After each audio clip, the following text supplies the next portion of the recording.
नेत्रौ वंदे नाथं मुनीन्द्रं बकुलधर शमूनाथ लक्ष्मी मुकुन्दाम्। अस्मद्गुरुभ्यो नमः। शुक्लांबरधरं विष्णुं शशिवर्णं चतुर्भुजं प्रसन्नवदनं ध्यायेत् सर्वविघ्नोपशान्तये।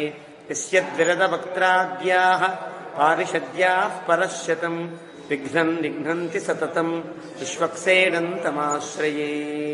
ज्ञानानन्दमयं देवं निर्मलस्फटिकाकृतिम् आधारं सर्वविद्यानां हयग्रीवमुपास्महे। अभङ्गुरकलादानस्थूलनक्षत्वमीयुषे तुङ्गाय महसे तस्मै तुरङ्गाय मुखे नमः। कूजन्तं राम रामेति मधुरं मधुराक्षरम् आरुह्य कविताशाखां वन्दे वाल्मीकिकोकिलम्। वाल्मीकेर्मुनिसिंहस्य कवितावनचारिणः शृण्वन् रामकथानादं को न याति परां गतिम्। यः पिबन् सततं रामचरितामृतसागरम् अतृप्तस्थं मुनिं वन्दे प्राचेतसमकल्मषम्। गोष्पदीकृतवाराशिं मशकीकृतराक्षसं रामायणमहामालारत्नं वन्दे नीलात्मजम्। अञ्जनानन्दनं वीरं जानकीशोकनाशनं कपीशमक्षहन्तारं वन्दे लङ्काभयङ्करम्। आमिषीकृतमार्ताण्डं गोष्पदीकृतसागरं तृणीकृतदशग्रीवम् आञ्जनेयं नमाम्यहम्। मनोजवं मारुततुल्यवेगं जितेन्द्रियं बुद्धिमतां वरिष्ठं वातात्मजं वानरयूथमुख्यं श्रीरामदूतं शिरसा नमामि। उल्लङ्घ्य सिन्धोः सलिलं सलीलं यशोकवह्निं जनकात्मजायाः आदाय तेनैव ददाहलङ्कां नमामि तं प्राञ्जलिराञ्जनेयम्। आञ्जनेयमतिपाटलारणं काञ्चनाद्रिकमनीयविग्रहं पारिजाततरुमूलवासिनं भावयामि पवमाननन्दनम्। यत्र यत्र रघुनाथकीर्तनं तत्र तत्र कृतमस्तकाञ्जलिं बाष्पवारि परिपूर्णलोचनं मारुतिं नमत राक्षसान्तकम्।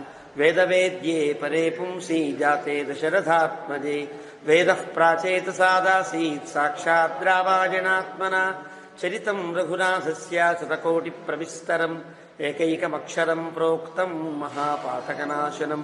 शृण्वन् रामायणं भक्त्या यः पादं पदमेव वा स याति ब्रह्मणस्थानं ब्रह्मणा पूज्यते सदा। वाल्मीकिगिरिसम्भूता रामसागरगामिनी पुनाति भुवनं पुण्या रामायणमहानदी। श्लोकसारसमाकीर्णं सर्गकल्लोलसङ्कुलं काण्डग्राहमहामीनं वन्दे रामायणार्णवम्। यः कर्णाञ्जलिसम्पुटैः अहरः सम्यक् पिबत्यादरात् वाल्मीकेर्वदनारविन्दगलितं रामायणाख्यं मधु। जन्मव्याधिजराविपत्तिमरणैः अत्यन्तसोपद्रवं संसारं सविहाय गच्छति पुमान् विष्णोः पदं शाश्वतम्। तदुपगतसमाससन्धियोगं सममधुरोपनतार्धवाक्यबद्धं रघुवरचरितं मुनिप्रणीतं दशशिरसश्च बधन्निशामयध्वं। श्रीराघवं दशरथात्मजमप्रमेयं सीतापतिं रघुकुलान्वयरत्नदीपम् आजानुबाहुवरविन्ददलायताक्षं रामं निशाचलविनाशकरं नमामि। वैदेही सहितं सुरद्रुमतले हैमे महामण्डपे मध्ये पुष्पकमासने मणिमये वीरासने सुस्थितम्। अग्रे वाचयति प्रभञ्जनसुते तत्त्वं मुनिभ्यः परं व्याख्यान्तं भरतादिभिः परिवृतं रामं भजे श्यामलम्। वामाङ्कस्थितजानकीं परिलसत्कोदण्डदण्डं करे चक्रञ्चोर्ध्वकरेण बाहुयुगले शङ्खं शरन् दक्षिणे बिभ्राणं जलजातपत्रनयनं भद्राद्रिमूर्ध्नि स्थितं केयूरादिविभूषितं रघुपतिं सौमित्रियुक्तं भजे। आपदामपहर्तारं दातारं सर्वसम्पदां लोकाभिरामं श्रीरामं भूयो भूयो नमाम्यहम्। तपस्वाध्यायनिरतं तपस्वी वाग्विदाम्बरं नारदं परिपप्रच्छ वाल्मीकिर्मुनिपुङ्गवम्। धर्मात्मा सत्यसन्धश्च रामो दाशरथिर्यदि पौरुषे च प्रतिद्वन्द्वः शरैरं जहि रावणिं। सकृदेव प्रपन्नाय तवास्मीति च याचते अभयं सर्वभूतेभ्यो ददाम्येतद्व्रतं मम। ध्याये भद्राद्रिवैकुण्ठरामं सीतारमान्वितं शङ्खचक्रधनुर्बाणधरं సౌమిత్రిసేవితం. శ్రీరామాయ నమః. శ్రీమతే రామానుజాయ నమః. శ్రీరామచంద్ర మహాప్రభు అవతరించిన సంవత్సరం విడంబిరామ సంవత్సరమని, ఈ సంవత్సరం అంతా రామాయణ కథా గానంతో కథా శ్రవణంతో గడపాలనే సంకల్పంతో ప్రారంభించిన రామాయణ ప్రవచన లహరిలో మనం బాలకాండను ముగించుకుని అయోధ్యాకాండలో ప్రవేశించి రామచంద్రమూర్తి యొక్క వనవాస యాత్రను ప్రారంభింపజేసుకుని గుహుని యొక్క సమాగమం దాకా వచ్చింది. గుహుని యొక్క గంగానదీ తీరంలో గుహుని యొక్క శృంగిబేరపుర ప్రాంతంలో రామచంద్రమూర్తి ఆ రాత్రి బస చేసిన సంగతి గత సర్గలో పూర్తయి. ఈ రోజున 52వ సర్గ. ప్రభాతాయాంతు శర్వర్యాం పృథువక్షా మహాయశా ఉవాచ రామసౌమిత్రిం లక్ష్మణం శుభలక్షణం. రాత్రి హాయిగా విశ్రమించాడు రాముడు. గుహుడు లక్ష్మణస్వామి మాత్రం రాముని యొక్క రక్షణలో అలా తెల్లవారులు కబుర్లు చెప్పుకుంటూ అలాగే కాలం గడిపారు. రామచంద్రమూర్తికి కలిగిన కష్టాన్ని తలుచుకుంటూ గడిపారు. రామచంద్రమూర్తి పొద్దున్నే నిద్రలేస్తూనే భాస్కరోదయ కాలోయం గతా భగవతీ నిశ. లక్ష్మణ, తెల్లవారు కావస్తోంది. అసౌ సుకృష్ణో విహగ కోకిలస్తాతకూజతి. పక్షులన్నీ నిద్రలేచాయి. మనం తిరుప్పావైలో చెప్పుకున్నాం, కీసు కీసున్నెంగు ఆనైత్యార్తనని గోదమ్మ వారు చెప్పినట్టుగా దీన్ని ప్రాభాతిక లక్షణములు అంటారు. ఇది తెలియదు అందరికీ. పక్షులు కూస్తున్నాయని అప్పుడే లేచిన రాముడు చెప్పాలా? అప్పటిదాకా మేలుకుని ఉన్న లక్ష్మణస్వామి తెలియదా అంటే, ప్రాభాతిక లక్షణములను గుర్తించుట, ప్రభాత సమయంలో ఉండే వాటిని స్మరించుట కూడా ఒక పద్ధతి. పొద్దున సూర్యోదయమైంది, అరుణోదయ కాలమైంది, గంటలు కోవెల్లో గంటలు వినిపిస్తున్నాయి, అగో శాత్తుమరై, ఇవి అనుకోవడం కూడా ఒక రకమైనటువంటి ధర్మంలో భాగం. ధర్మశాస్త్రంలో పొద్దున లేచిన తర్వాత ప్రభాత లక్షణమును స్మరించండి అని కూడా చెప్తారు. ఇక్కడ ఆ రకంగా రామచంద్రమూర్తి పొద్దున లేస్తూనే అదిగో నల్లటి కోకిల చాలా అందంగా కూస్తోందయ్యా, తెల్లవారింది. బర్హిణానాంచ నిర్ఘోష, నెమళ్ళన్నీ కూడా పురివిప్పుకుని చక్కగా ఘోష చేస్తున్నాయి. అవన్నీ శ్రూయతాం నదతాం వనే తరామ జాహ్నవీం సౌమ్య శీఘ్రగాం సాగరంగమా. గబగబా అన్ని కార్యక్రమాలు ముగించుకుని మనం గంగానది దాటాలి లక్ష్మణ అన్నాడు. గుహుడిని అడగాలి, గుహుణ్ణి గంగానది దాటించు అని అడగాలి. అడిగితే బాగుంటుందా? ఇప్పటిదాకా రాముణ్ణి ప్రభువుగా గుర్తించిన వాడు గుహుడు కాబట్టి గుహుడికి ఆజ్ఞాపించాలి. తాను నేరుగా కాకుండా లక్ష్మణ ముఖంగా చెప్పిస్తున్నాడు. లక్ష్మణుడికి కూడా చెప్పాల, గుహుడితో ఈ మాట చెప్పాల. లక్ష్మణ, మనం గంగానదిని దాటాలి, ఆ రకంగా ప్రయత్నం చేయి నువ్వు అన్నాడు.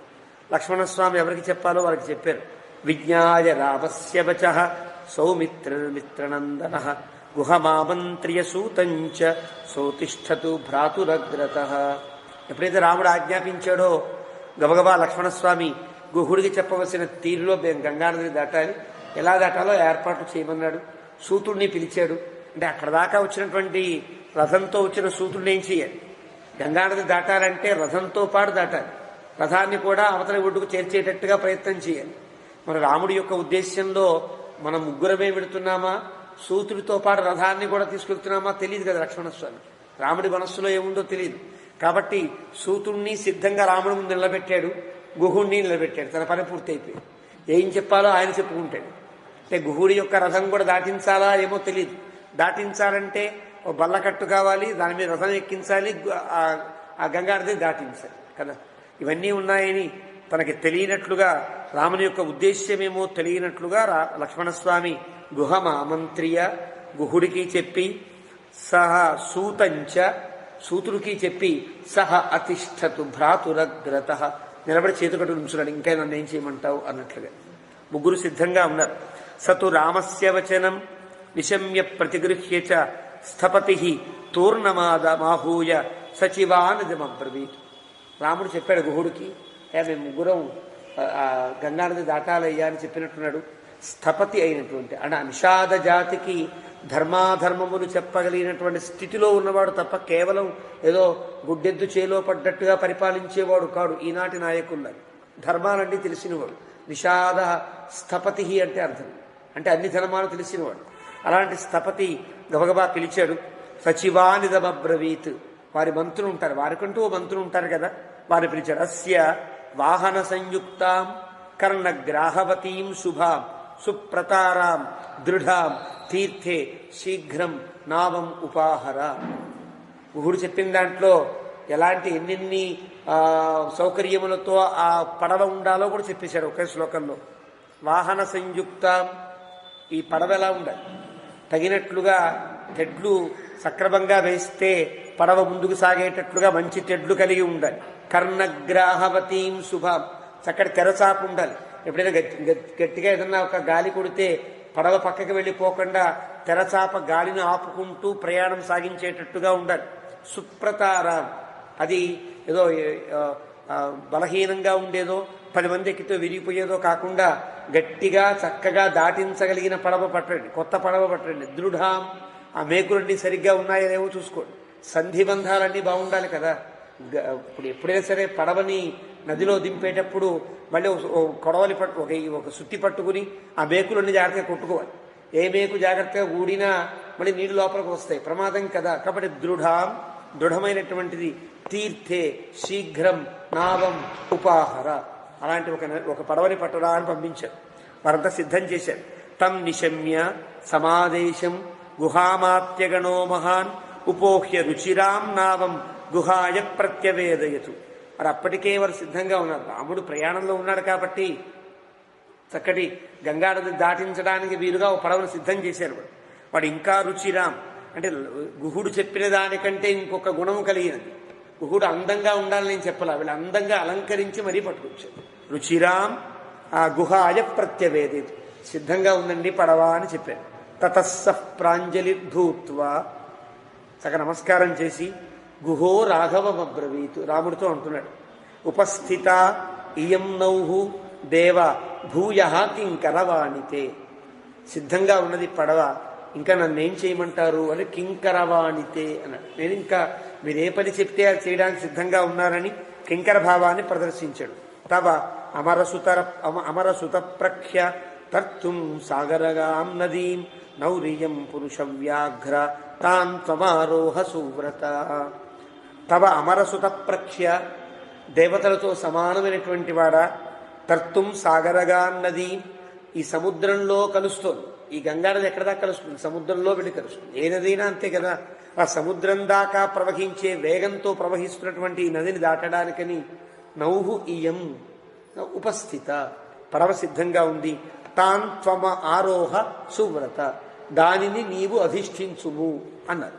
ఈ తర్వాత మనకి అధ్యాత్మరామాయణాది గ్రంథాలు చాలా అందమైనటువంటి అంశాన్ని చెప్తారు, చాలా గొప్ప అర్థాలు.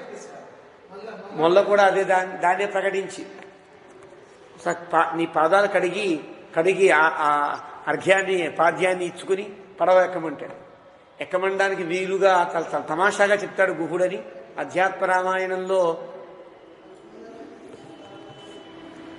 క్షాళయామి తవ పాద పంకజం నాథ దారు దృషదో కిమంతరం మానుషీకరణ చూర్ణమస్థితే అని అంటాడు. నీ పాదాలు కడుగుతారు. అక్కర్లేదయ్యా, ప్రదాకా నువ్వు ఆతిథ్యం ఇచ్చావు కదా, ఇంకా మళ్ళీ ఇప్పుడే సంధ్యానం చేస్తావు, నువ్వు ముట్టుకోవడం దేనికి అంటాడేమో రాముడని నీ పాదాలు కడుగుతాను అన్నాడు. రాముడు దేనికి అని అడిగాడు. అయితే చెక్కకి రాయితీకి తేడా ఉంటుందయ్యా. ఒకప్పుడు నీ కాలు తగిలి రాయి ఆడదైపోయింది కదా, ఇప్పుడు నా పడవ మీద ఎక్కంగానే పడవ గనక ఇంకొక ఆడదైపోయింది అనుకో, లోపల మా ఆవిడ సవతి పోరు ఏర్పడుతుంది. లేనిపోని గొడవయ్యా. తాం త్వమారోహ సువ్రత, సువ్రత మంచి వ్రతము కలిగిన వాడి. తాం అంటే అక్కడ స్త్రీలింగం కదా, తాం త్వం ఆరోహ, ఇక్కడ ఉండే స్వారస్యాన్ని పట్టి చెప్పారు కాబట్టి కాలు కడుగుతారు. ఎందువల్ల నా కాళ్ళలో ఏముందయ్యా అంటే మానుషీకరణ చూర్ణమస్థితే, నీ కాళ్ళలో ఏదో పౌడర్ ఉంది, అది ప్రతిదాన్ని మనిషిగా మార్చేస్తుంది. కాబట్టి నా పడవ ఒక్కటే, నా బతుక్కిదే ఉంది, ఇది పడవ నడుపుకుంటూ పడవను దాటించుకుంటూ బతుకుతున్నాను కదా, ఈ పడవ నువ్వెక్కి కనుక దాన్ని అతివిగా మార్చేస్తే నేనేం చెయ్యాలయ్యా అని సరదాగా మాట్లాడి రాముని యొక్క శ్రీపాదాలు కడిగాడు. రామయ్య తండ్రి, ఓ రామయ్య తండ్రి అనేటువంటి పాత పాటలో కూడా ఒక్కసారి నీ కాళ్ళు కడగనీయమంట అంటూ ఆ పదాన్ని ప్రయోగించారు పెద్దవాళ్ళు. వాళ్ళంతా కవులు కదా, ప్రాచీనమైనటువంటి కవులు గొప్పవారు. ఇలాగ పాదాలు కడగడానికి ఉండేటువంటి స్వారస్యాన్ని అట్లా చెబుతాడు. అలా అథోవాచ మహాతేజాః రామో గుహమిదం వచః కృతకామోస్మి భవత శీఘ్రమారోప్యతామితి. రామచంద్రమూర్తి గుహుని యొక్క మాటలకు ఆనందించాడు. కృతకామహాస్మి అంటే ఏదైతే నేను ఎలా దాటాలా అని రాత్రంతా ఆలోచిస్తున్నానయ్యా. కృతకామ దాటడానికి నేను ఒక నిష్ట కలిగి ఉన్నా, కోరిక కలిగి ఉన్నా, అది నీ వల్ల తీరుతోంది. కాబట్టి శీఘ్రం ఆరోప్యతామితి తతః కలాపాన్ సన్నహ్య ఖడ్గౌ బద్ధ్వాచ ధన్వినౌ జగ్మతుర్యేనతౌ గంగాం సీతయా సహరాగం. ఆ గుహునితో అన్న తర్వాత కలాపాన్ సన్నహ్య, కలాపాలన్నీ కూడా అంటే కవచాలు కట్టుకుంటారు. రాముడు చిన్న ఉత్తరీయం వేసుకుని వెళ్ళలేదు కదా, అడవిలోకి వెళ్ళేప్పుడు కవచాలు ఉన్నాయి వాళ్ళకి. ఆ కవచాలు కట్టుకున్నారు, కత్తులు తీసుకున్నారు, కవచాలు జాగ్రత్తగా గట్టిగా కట్టుకుని సీతమ్మ తల్లి బ్యాగ్ ఒకటి ఉంది బట్టలు ఆభరణాలతో కదా, అవన్నీ పట్టుకుని జాగ్రత్తగా ఆ పడవ ఎక్కించడానికి ప్రయత్నం చేస్తున్నారు. రామమేవతు ధర్మజ్ఞం ఉపగమ్య వినీతవతు కిమహంకరవాణీతి సూతః ప్రాంజలిరబ్రవీత్. లక్ష్మణస్వామికి చెప్పాడు, ఇవన్నీ కూడా జాగ్రత్తగా పడవలో పెట్టించి ఆ ఖడ్గములు, ఆ ఆయుధములు, ఆభరణాలన్నీ పడవలో పెట్టారు. ఇంకా మెల్లగా ప్రయాణిస్తూ ఉంటే సూతుడు పక్కనే ఉన్నాడు కదా, సూతుడికి ఏం ఆజ్ఞాపన చేయరా. మరి నన్నేం చేయమంటావు రామా అని అడిగాడు. సూతుని యొక్క మాట, నన్నేం చేయమంటావు? తతః అబ్రవీత్ కిమహం కరవాణి ఇది, నేనేం చేయవలసి ఉంటుంది రామా అని అడిగాడు సూతుడు. రాముడు చెప్తున్నాడు, తతః అబ్రవీత్ దాశరథి సుమంత్రం స్పృశన్ కరేణోత్తమ దక్షిణేన సుమంత్ర శీఘ్రం పునరేవ యాహి రాజ్యసకాశే భవచ అప్రమత్తః.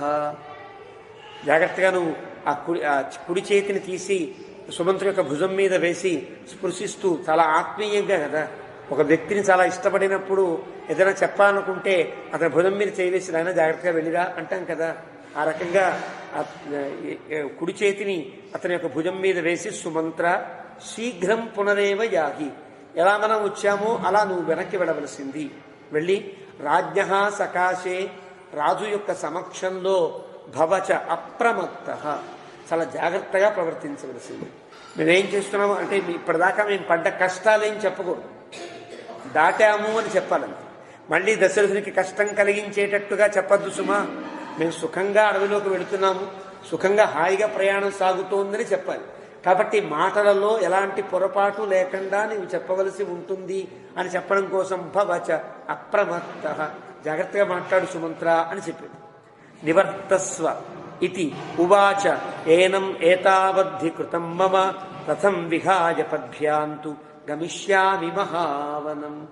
ఇప్పటిదాకా చాలా సౌకర్యంగా మాకు సుఖంగా ఇక్కడ దాకా రథంలో తీసుకుని వచ్చావు కదా, నివర్తస్వ, వెనక్కి వెళ్ళిపో.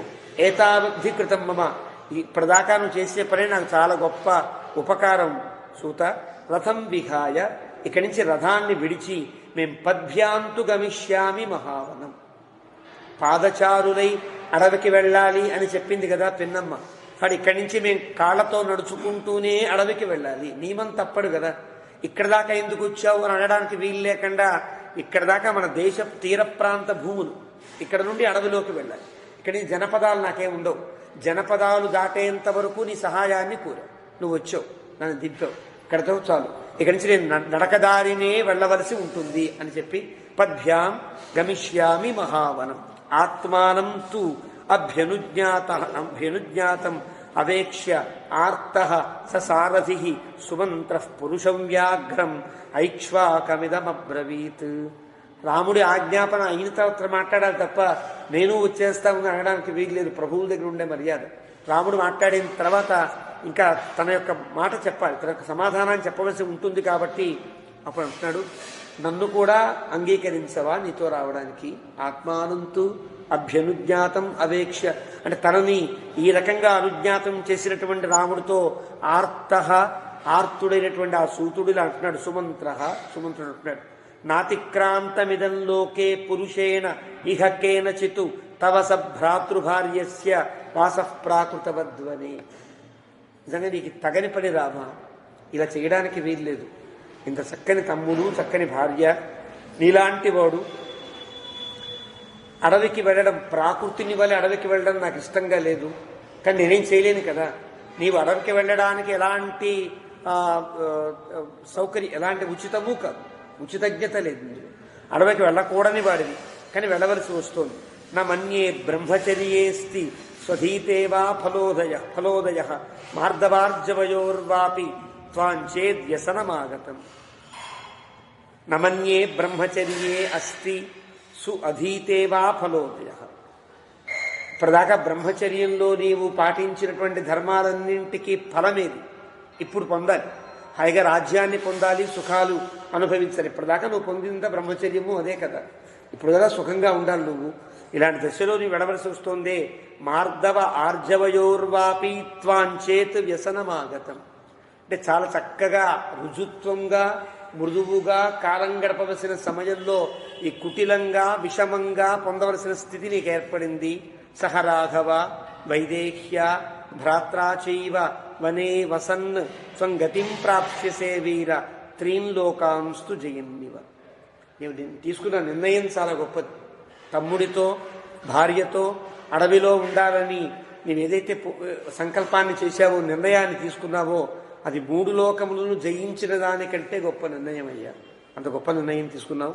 వయం ఖలు హతారామ, నీవు అదృష్టవంతుడివే. ఎలాగా?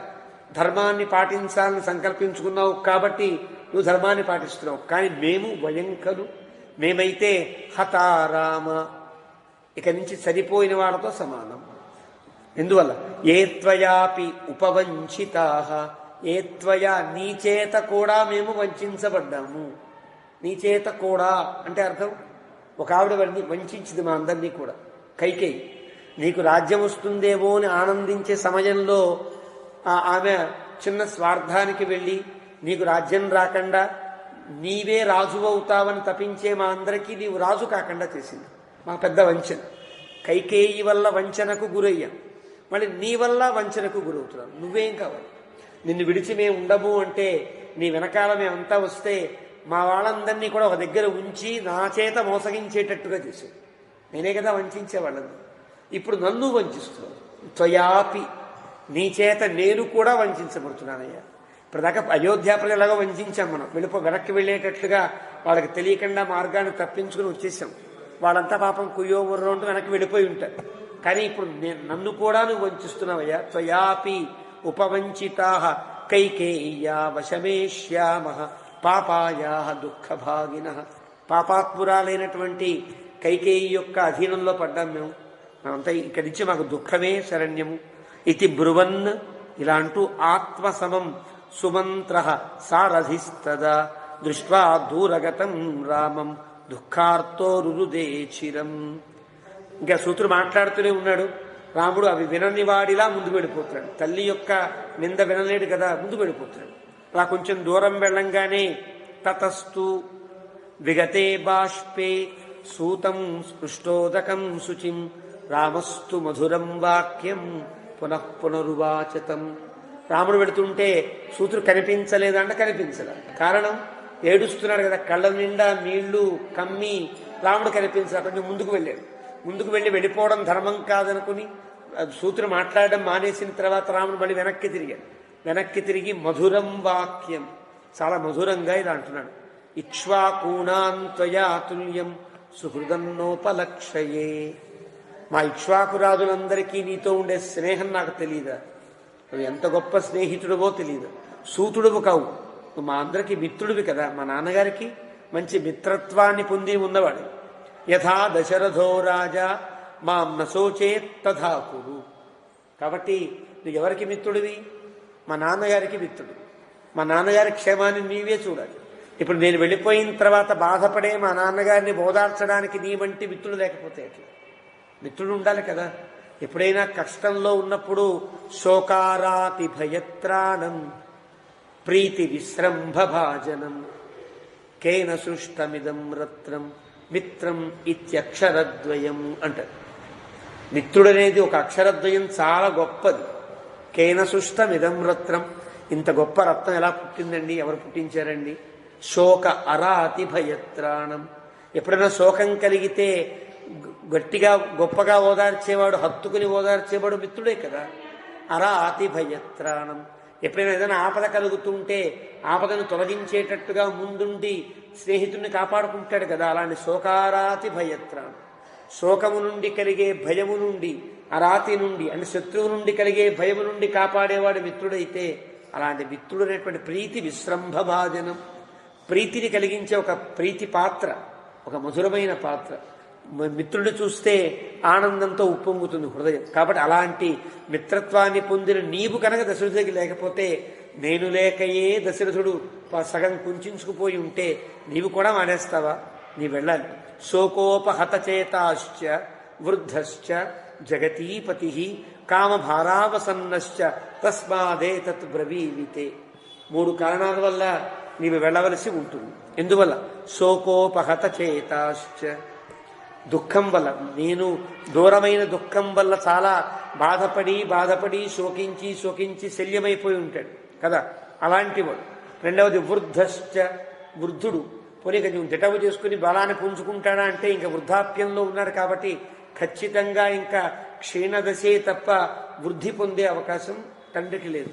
2 కామభార అవసన్నశ్చ, దానితో పాటు కామభార అవసన్నుడు.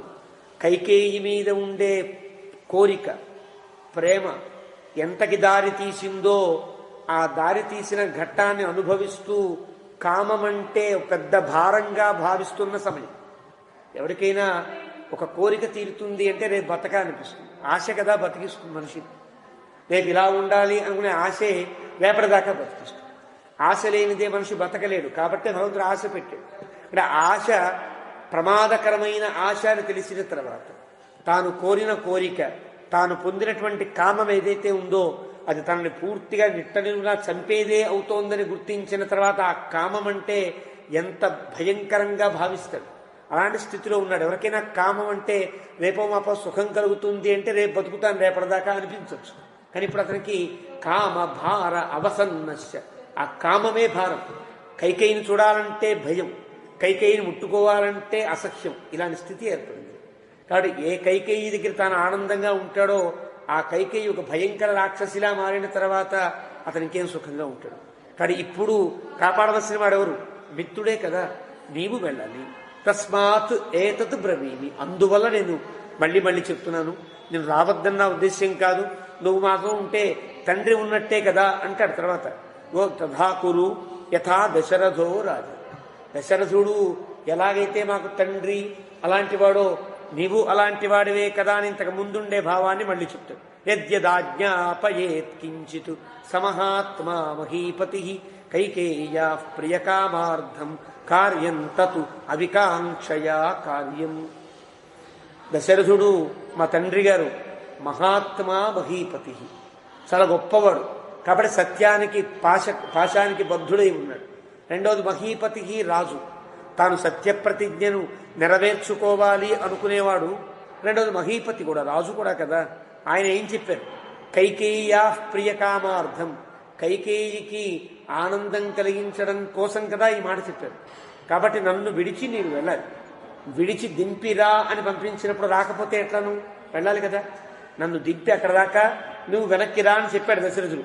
నువ్వు మళ్ళీ వెళ్ళవలసి ఉంటుంది. అవికాంక్షయా కార్యం, తండ్రి గారు ఏదైతే ఆజ్ఞాపించారో ఆ ఆజ్ఞను తప్పనిసరిగా పాటించాలి అని చెప్పారు.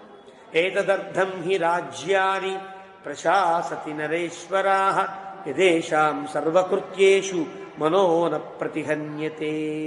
ఏతదర్థం హి రాజ్యాని ప్రశాసతి నరేశ్వరా, అంటే వారి వారి యొక్క అనుజ్ఞలు ఆజ్ఞలు పాటించేటట్టుగా సాగాలి.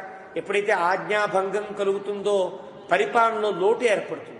రాజు ఆదేశించింది అమలు కాలేదనుకోండి, క్రమక్రమంగా అమలు కాకపోతే రాజుగారికి నేను చెప్పింది కావట్లేదే అని ఒక నైరాశ్యం ఏర్పడుతుంది. రాజుగారు చెప్పింది వినక్కర్లేదు అని ప్రజల్లో వేరే భావం ఏర్పడుతుంది. ఇది రాజ్యానికి మంచిది కాదు కదా. కాబట్టి రాజుగారి ఆజ్ఞ తప్పనిసరిగా పాటించి తీరాలి.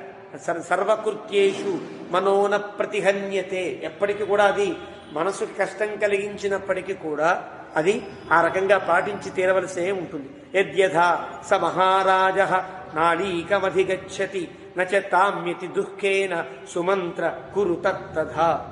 తండ్రి గారికి అబద్ధమాడిన దోషం అంటకుండా, అసత్యమాడిన దోషం అంటకుండా ఉండేటట్టుగా, నాళీకం అంటే అది అసత్య దోషం అంటారు, అది అంటకుండా చూడవలసిన బాధ్యత సూత నీదే అవుతుంది. కాబట్టి అతని యొక్క దుఃఖాన్ని తొలగించినా నీవే, అతను సత్యప్రతిజ్ఞుడుగా కావించినా నీవే అవుతావు. ఎందుకో చెప్తాడు రాముడు. సుమంత్రుడు కనుక అడవికి వస్తే సత్యప్రతిజ్ఞుడు కాడా దశరథుడు అంటే ఎందుకు కాడో తన తర్వాత మాటల్లో చెప్తాడు.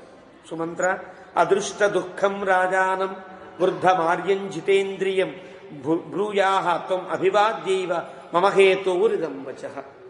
ఇప్పటిదాకా నేను ఒక చిన్న సందేశం ఇస్తా, చిన్న ఒక నివేదన చేస్తా. ఆ నివేదన తండ్రి గారికి నువ్వు చెప్పవలసి ఉంటుంది. అదృష్ట దుఃఖం రాజా. ఇప్పటిదాకా దశరథ మహారాజుకి ఇలాంటి దుఃఖం ఏర్పడి ఉండదు. ఇది వరకు నేను అడవికి వెళ్ళిన సందర్భంలో కూడా చాలా కాన్ఫిడెన్స్గా పంపించి, విశ్వామిత్రుడితో వెళితే బహురూపం న సంశయ, బహురూపమైనటువంటి శ్రేయశ్చ అస్మై ప్రదాస్యామి బహురూపం న సంశయ. విశ్వామిత్రుడు ఏం చెప్పాడు? రాముడికి చాలా శ్రేయస్సు కలిగించేటట్లుగా నేను చేస్తాను అని ప్రతిజ్ఞ చేశాడు. వశిష్ఠుడు కూడా రాముడు కనుక విశ్వామిత్రుడితో వెళితే పరిపూర్ణుడై తిరిగి వస్తాడు అని చెప్పాడు. కాబట్టి అప్పుడు అడవికి వెళ్ళేటప్పుడు ఒక ఆశ ఉంది, రాముడు మళ్ళీ తిరిగి వస్తాడు, అప్పటిదాకా నేను ఉండొచ్చు, రాముడు పరిపూర్ణుడై వస్తాడు, ఇంకా చాలా గొప్పగా ప్రకాశిస్తాడనే ఆశ ఉండేది అప్పుడు. అని ఇప్పుడు అలా కాదు కదా, 14 ఏళ్ళు వనంలోకి అడవిలోకి వెళ్ళాడు. అప్పుడు గోప్తా కుశిక పుత్రేణ, బాలకాండలో దశరథుని యొక్క మాటలు, గోప్తా కుశిక పుత్రేణ. అప్పుడు విశ్వామిత్రుడు రక్షగా ఉన్నాడు, ఇప్పుడు ఎవరున్నారు రక్ష? ఇప్పుడు రక్ష ఉండే అవకాశం లేదు కదా. అడవిలోకి వెళ్ళిన తర్వాత ఏ క్రూర జంతువులతో ఏదన్నా జరిగితే మళ్ళీ తిరిగి వచ్చే అవకాశం లేదు. కాబట్టి అదృష్ట దుఃఖం రాజా. ఇలాంటి దుఃఖాన్ని దశరథుడు ఇంతకుముందు ఎప్పుడూ పొంది ఉండాల, ఇప్పుడు పొందాడు. పిల్లలు పుట్టనప్పుడు పిల్లలు లేరే అని బాధ ఉండి ఉంటుంది. పిల్లవాడు పుట్టిన తర్వాత ఆ పిల్లవాడి మీద ఉండే ప్రేమను పెంచుకుని పిల్లవాడితో మమేకమైనటువంటి తండ్రికి పిల్లవాడు దూరమైనప్పుడు ఉండేటువంటి కష్టం మరింత కష్టం కదా. లేక పుట్టిన కుమారుడు తప్పనిసరిగా అడవికి వెళ్ళవలసినటువంటి స్థితి ఏర్పడితే అదృష్ట దుఃఖం రాజానం. అలాంటి దుఃఖం. వృద్ధం, చాలా ముసలివాడిపోయాడు. పోనీ దిటవుగా ఉండేటువంటి గుండె కాదు, శరీరము కాదు. ఆర్యం, పూజ్యుడు. అలానే అబద్ధమాడి తప్పించుకుని నీ మాట నేను క్యాన్సిల్ చేస్తున్నా, రాముడు మళ్ళీ తిరిగి వచ్చేయాలి, ఇదే నా ఆజ్ఞాన్ని ప్రకటించేవాడు కూడా కాడు. ఆర్యం పూజ్యుడు అంటే ధర్మానికి కట్టుబడి ఉన్నవాడు. ఆర్య పూజ్య అంటే ధర్మకృతు అని అంటారు. ఆర్య అంటే దేశకాల పాత్రతలను అనుసరించి ధర్మాన్ని పాటించే వ్యక్తికి ఆర్య అని నిర్వచనం చేస్తారు. సాధారణంగా ఆర్య అంటే పూజ్యుడు అని అర్థం, పెద్దవాడు అని అర్థం. తెలుగులో అయ్యా అంటాం కదా, అయ్యా పదమే ఆర్య అనే ప్రకృతి. అది అలా అర్థం కాదు. ధర్మాన్ని, దేశాన్ని, కాలాన్ని, పాత్రతను పట్టి ధర్మాన్ని ఆచరించేవాడు ఎవడైతే ఉంటాడో అతనికి ఆర్య అని పేరు. ఇది నిఘంటువులో ఆర్య పదానికి నిర్వచించినటువంటి విధానం. కాబట్టి ఆర్యం ఒకప్పుడు ఆ రాముని అడవికి పంపించాలి అని ఆజ్ఞాపన చేసిన వాడు, నేను ఉండలేకపోతున్నా, రాముడు వెనక్కి తీసుకొచ్చేయండి, మీరంతా వెళ్ళండి అని ఆజ్ఞాపించేవాడు కూడా కాదు. కాబట్టి ఆర్యం నరే. అలాంటి జితేంద్రియం, ఇంద్రియాలని జయించి ఉన్నవాడు తను, అంటే ఒక మాటకి కట్టుబడి ఉండేవాడు కదా. కాబట్టి బ్రూయాహ, అలాంటి దశరథుకి నమస్కారం చేసి, నేను నమస్కారం చేసినట్టుగా నా బదులు నువ్వు నమస్కారం చేసి అభివాద్య, ఇలా నువ్వు చెప్పాలి. ఏమిటంటే మమ హేతోరిదం వచః, నాకు సంబంధించిన మాటలు చెప్పాలి. నైవాహ మనుసోచామి లక్ష్మణో నచ మైథిలి అయోధ్యాయా అచ్యుతాశ్చేతి వనే వత్స్యామహేతి చ. నాన్న, నేను ఏ రకంగానూ ఇబ్బంది పడ్డంలా, ఏ రకంగానూ కష్టాన్ని అనుభవించట్లా, ఏ రకంగానూ దుఃఖపడ్డం లేదు. నా అనుశోచామి. అనుశోచం అంటే ఒకసారి ఏడిచిన దానికి కంటిన్యూ చేస్తూ ఉండం కదా, అనుసృత్య శోచనం కదా. అంటే అక్కడి నుంచి అలా ఏడుస్తూనే ఉండేటట్టుగా మేము లేవు. నా అనుశోచామి, ఇకపైన ఏడవను అని కూడా అర్థం. అనుశోచామని పదం ఉండే అర్థం, ఇప్పటిదాకా అక్కడ ఏదైనా బాధపడ్డానా, నువ్వు చూసావు, బాధపడలా, ఆ బాధ నాతో అనుసరించట్లా, ఇక ముందు కూడా అనుసరించదు. అంటే ఇప్పటిదాకా నేను నీ దగ్గర ఎట్లాగైతే లక్ష్యతే చిత్త విక్రియ అన్నట్లుగా ఏ కష్టము లేకుండా, ఏ మార్పు లేకుండా ఉన్నానో ఇప్పుడు అలాగే ఉన్నా. నా అనుశోచామి, నేనేం కష్టపడడం లేదు. ఇప్పుడు లక్ష్మణస్వామి కష్టపడుతున్నాడా? నా లక్ష్మణ, లక్ష్మణుడికి కూడా ఏ కష్టము లేదు. నచ మైథిలి, సీతమ్మకు కూడా ఏ రకమైనటువంటి కష్టము లేదు. 2 రకాలు. అయోధ్యను విడిచిపెట్టామని కానీ, అడవిలోకి వెళుతున్నామని కానీ, ఈ రెండు కష్టాలు మాకు లేవు. అయోధ్యాయా చ్యుతాశ్చ ఇతి వనే వత్స్యామః ఇతి చ. అయోధ్యని విడిచిపెట్టామని కానీ, అడవిలో ఉండవలసి వస్తుందని కానీ ఏ కష్టము మాకు లేదు. చతుర్దశసు వర్షేషు నివృత్తేషు పునఃపునః లక్ష్మణం మాంచ సీతాంచ ద్రక్ష్యసి క్షిప్రమాగతాన్. 14 ఏళ్ళు నిండగానే చక్కగా నేను లక్ష్మణుడు సీత ముగ్గురం వస్తాం, నీకు కనిపిస్తాం, నువ్వు మనం చూద్దు కానీ క్షిప్రమాగతాన్, చాలా తొందరగా వచ్చేస్తాం. 14 ఏళ్లే కదా, వెళ్ళొచ్చేస్తాం, హాయిగా నిన్ను మళ్ళీ సేవిస్తామయ్యా. ఏవ ముక్త్వాతు రాజానం మాతరంచ సుమంత్ర మే అన్యాశ్చ దేవీ సహితా కైకేయీంచ పునఃపునః చెప్పాడు రాముడు. ఇలా నాన్నగారికి చెప్పు, మా అమ్మగారికి కూడా ఇలాగే చెప్పు.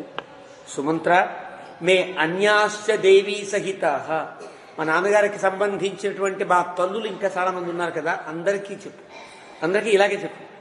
కైకేయీంచ పునఃపునః, కైకేయికి మళ్ళీ మళ్ళీ మళ్ళీ మళ్ళీ చెప్పు. ఏం బాధపడడం లేదు, సుఖంగా ఉన్నారు, మళ్ళీ వస్తారు తిరిగి అని చెప్పు. అంటే కైకేయికి మళ్ళీ మళ్ళీ చెప్పడంలో తాత్పర్యం, అడవికి వెళ్ళారు అనేటువంటి నిర్ధారణ ఆవిడికి కావాలి. 14 ఏళ్ళు కదా నువ్వు పెట్టావు, 14 ఏళ్ల తర్వాతే వస్తాం మళ్ళీ రాజ్యంలో. కాబట్టి 14 ఏళ్ల మధ్యలో మళ్ళీ వచ్చేస్తానేమో. 14 ఏళ్ళు దేనికి పెట్టావో రాముడికి తెలుసు, కైకేయికి తెలుసు. ఒక రాజ్యంలో ఒక వ్యక్తి కనుక ఈ కాలాన్ని పట్టి 12 ఏళ్ళు దూరవాసం ఉంటే అతనికి మనకి బంధుత్వం తగ్గుతూ కదా. అదే 15 ఏళ్ళు అయితే తల్లిదండ్రులు కనుక 15 ఏళ్ళు దూరంగా ఉంటే, చూడకుండా పలకరించకుండా సంబంధం లేకుండా ఉంటే కనుక తండ్రి లేనట్టే, తల్లి లేనట్టే, వారికి కొడుకు లేనట్టే. ఇది కదా ధర్మశాస్త్రం. కాబట్టి 14 ఏళ్ళు వెళ్ళుట అంటే రాజ్యమును విడిచి రాజపుత్రుడు అడవిలో 14 ఏళ్ళు ఉన్న తర్వాత మళ్ళీ రాజ్యాన్ని పొందే అర్హత ఉండదు. రాముడు చెప్తున్నాడు, 14 ఏళ్ల మధ్యలో మళ్ళీ రానమ్మా, నువ్వు ఎలాంటి బెంగ పెట్టుకోకల్లా, పరిపూర్ణంగా భరతుడే పరిపాలించేటట్టుగా నేను అడవిలోనే ఉంటా. 14 ఏళ్ళు గడిపి వస్తా. గడిపి వచ్చాక నాకు ధర్మశాస్త్రం ప్రకారంగా ఇచ్చే అవకాశం లేదు, కారుణ్యంతో ఇస్తే ఇవ్వచ్చు కదా. అందరూ అనుకుని ఎవరైతే రాజై ఉంటాడో ఆ రాజు నేను కాదు, ఆయనకి ప్రతినిధిని, ఆయనే రాజుని ప్రకటిస్తే ఇస్తే అన్నట్టుగా సాగుతుంది. ఒకడు రాజు అయిన తర్వాత మళ్ళీ వెనక్కిస్తాడు రాజ్యాన్ని, ఎవడన్నా ఇవ్వగలడా? పదవి ఎక్కాక ఇవ్వగలడండి? ఇవ్వలేరు ఎవరు కూడా. కానీ పదవి ఎక్కిన తర్వాత మళ్ళీ ఆ పదవి నీది కదా ఇచ్చేస్తున్నాను అనేటువంటి ఆ గుణం ఎవరికి, మనిషికి సహజంగా ఉండే నైజం కాదు. కాబట్టి కైకేయీంచ పునఃపునః, ఆవిడకి ఎలాంటి బెంగా లేకుండా. వీళ్ళందరికీ ఒక మాట చెప్తే చాలు, క్షిప్రమాగతాన్ అని చెప్తావు కదా, వెంటనే వస్తావంటే కైకేయి ఏమనుకుంటుంది, 14 ఏళ్ల మధ్యలో వచ్చేస్తాడేమో రాముడు, భయపడుతుందేమో. చతుర్దశసు వర్షేషు గతేషు, స్పష్టంగా 14 సంవత్సరాలు గడిచిన తరువాత మాత్రమే రాముడు అయోధ్యలో అడుగు పెడతాడని కైకేయికి మరీ మరీ చెప్పు. ఆరోగ్యం బ్రూహి కౌసల్యా అథ పాదాభివందనం సీతాయాః మమ చ ఆర్యస్య వచనాత్ లక్ష్మణస్య చ. కైకేయి కౌసల్యతో ఆరోగ్యంగా జాగ్రత్తగా చూసుకోమని చెప్పు, నా పాదాభివందనాలు చెప్పు. నావే కావు, సీత కూడా పాదాభివందనం చేసిందని చెప్పు.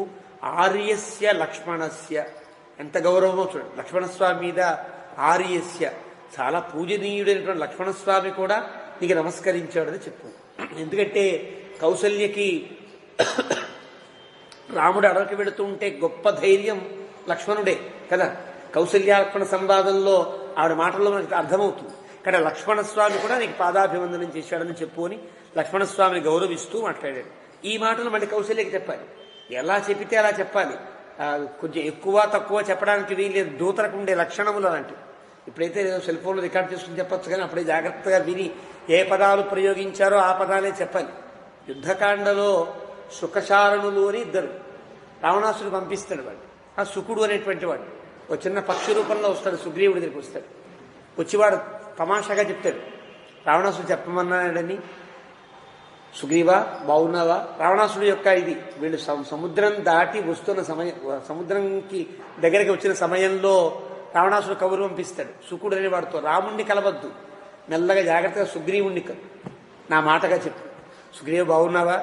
మీ అన్నయ్య నేను మంచి మిత్రులమయ్యా, మీ అన్నయ్య నాకు స్నేహితుడు, నాకు తమ్ముడు లాంటి వాడితే నువ్వు నాకు తమ్ముడివే కదా. కాబట్టి మనంతా అన్నదమ్ములం. రాముడి నుండి సుగ్రీవుని విడదీయడానికి చేసే ప్రయత్నం, అన్నదమ్ములం కదా.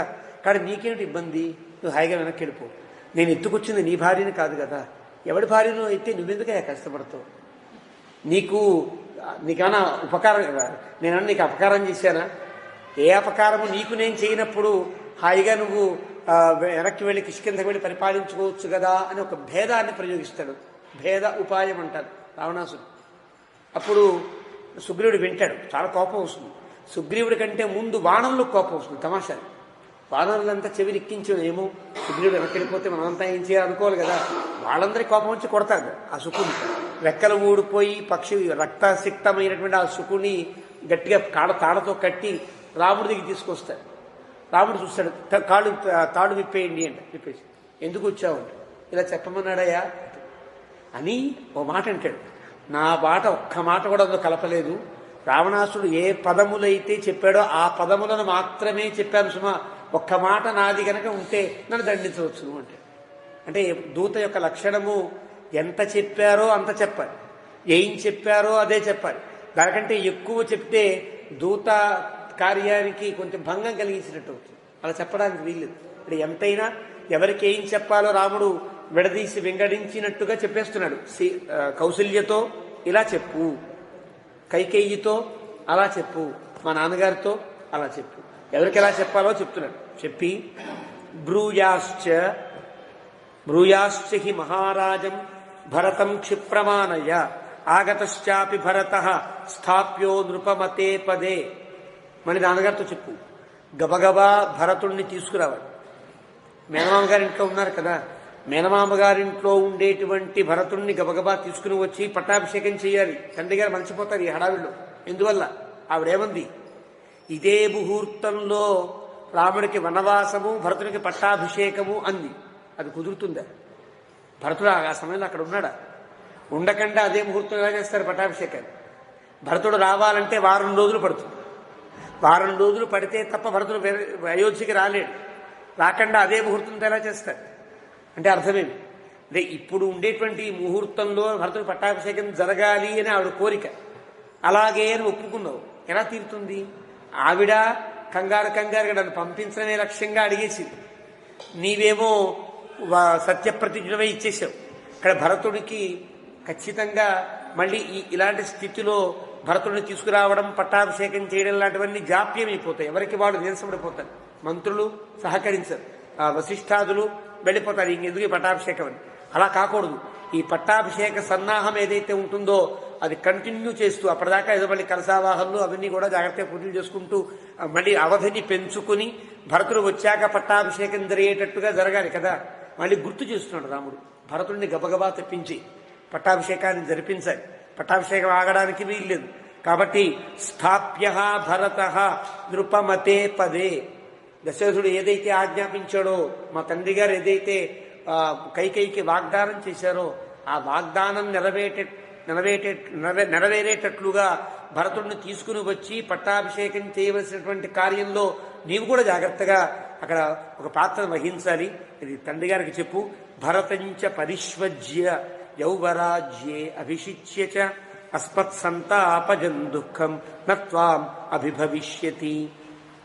భరతుడికి పట్టాభిషేకం చేయగానే అందరూ బహుమతులు అందించాలి, శుభాకాంక్షలు చెప్పాలి కదా. రాముడు గట్టిగా కౌగిలించుకుని శుభాకాంక్షలు చెప్పాడని చెప్పు భరతుడికి. కాబట్టి అభిషిచ్య అస్మత్సంతాపజం దుఃఖం నత్వాం అభిభవిష్యసి. మా అందరికీ కలిగిన సంతాపం వల్ల కలిగే దుఃఖం ఏదైతే ఉంటుందో ఆ దుఃఖాన్ని లేకుండా చేయవలసినటువంటి బాధ్యత అందరి మీద ఉంటుంది. భరతశ్చాపి వక్తవ్య. భరతుడు కూడా ఒక మాట చెప్పే, యథా రాజని వర్తసే. రాజు యందు ఎంత గౌరవంతో ఎంత వినయభావంతో ఉంటున్నావో భరత, అదే విధంగా మాతృషు వర్తేథా సర్వాసు ఏవ అవిశేషత. అందరి తల్లుల యందు కూడా కౌసల్య, సుమిత్ర, కైకేయి వీరందరి యందు సమభావనతో ఉండవలసినది.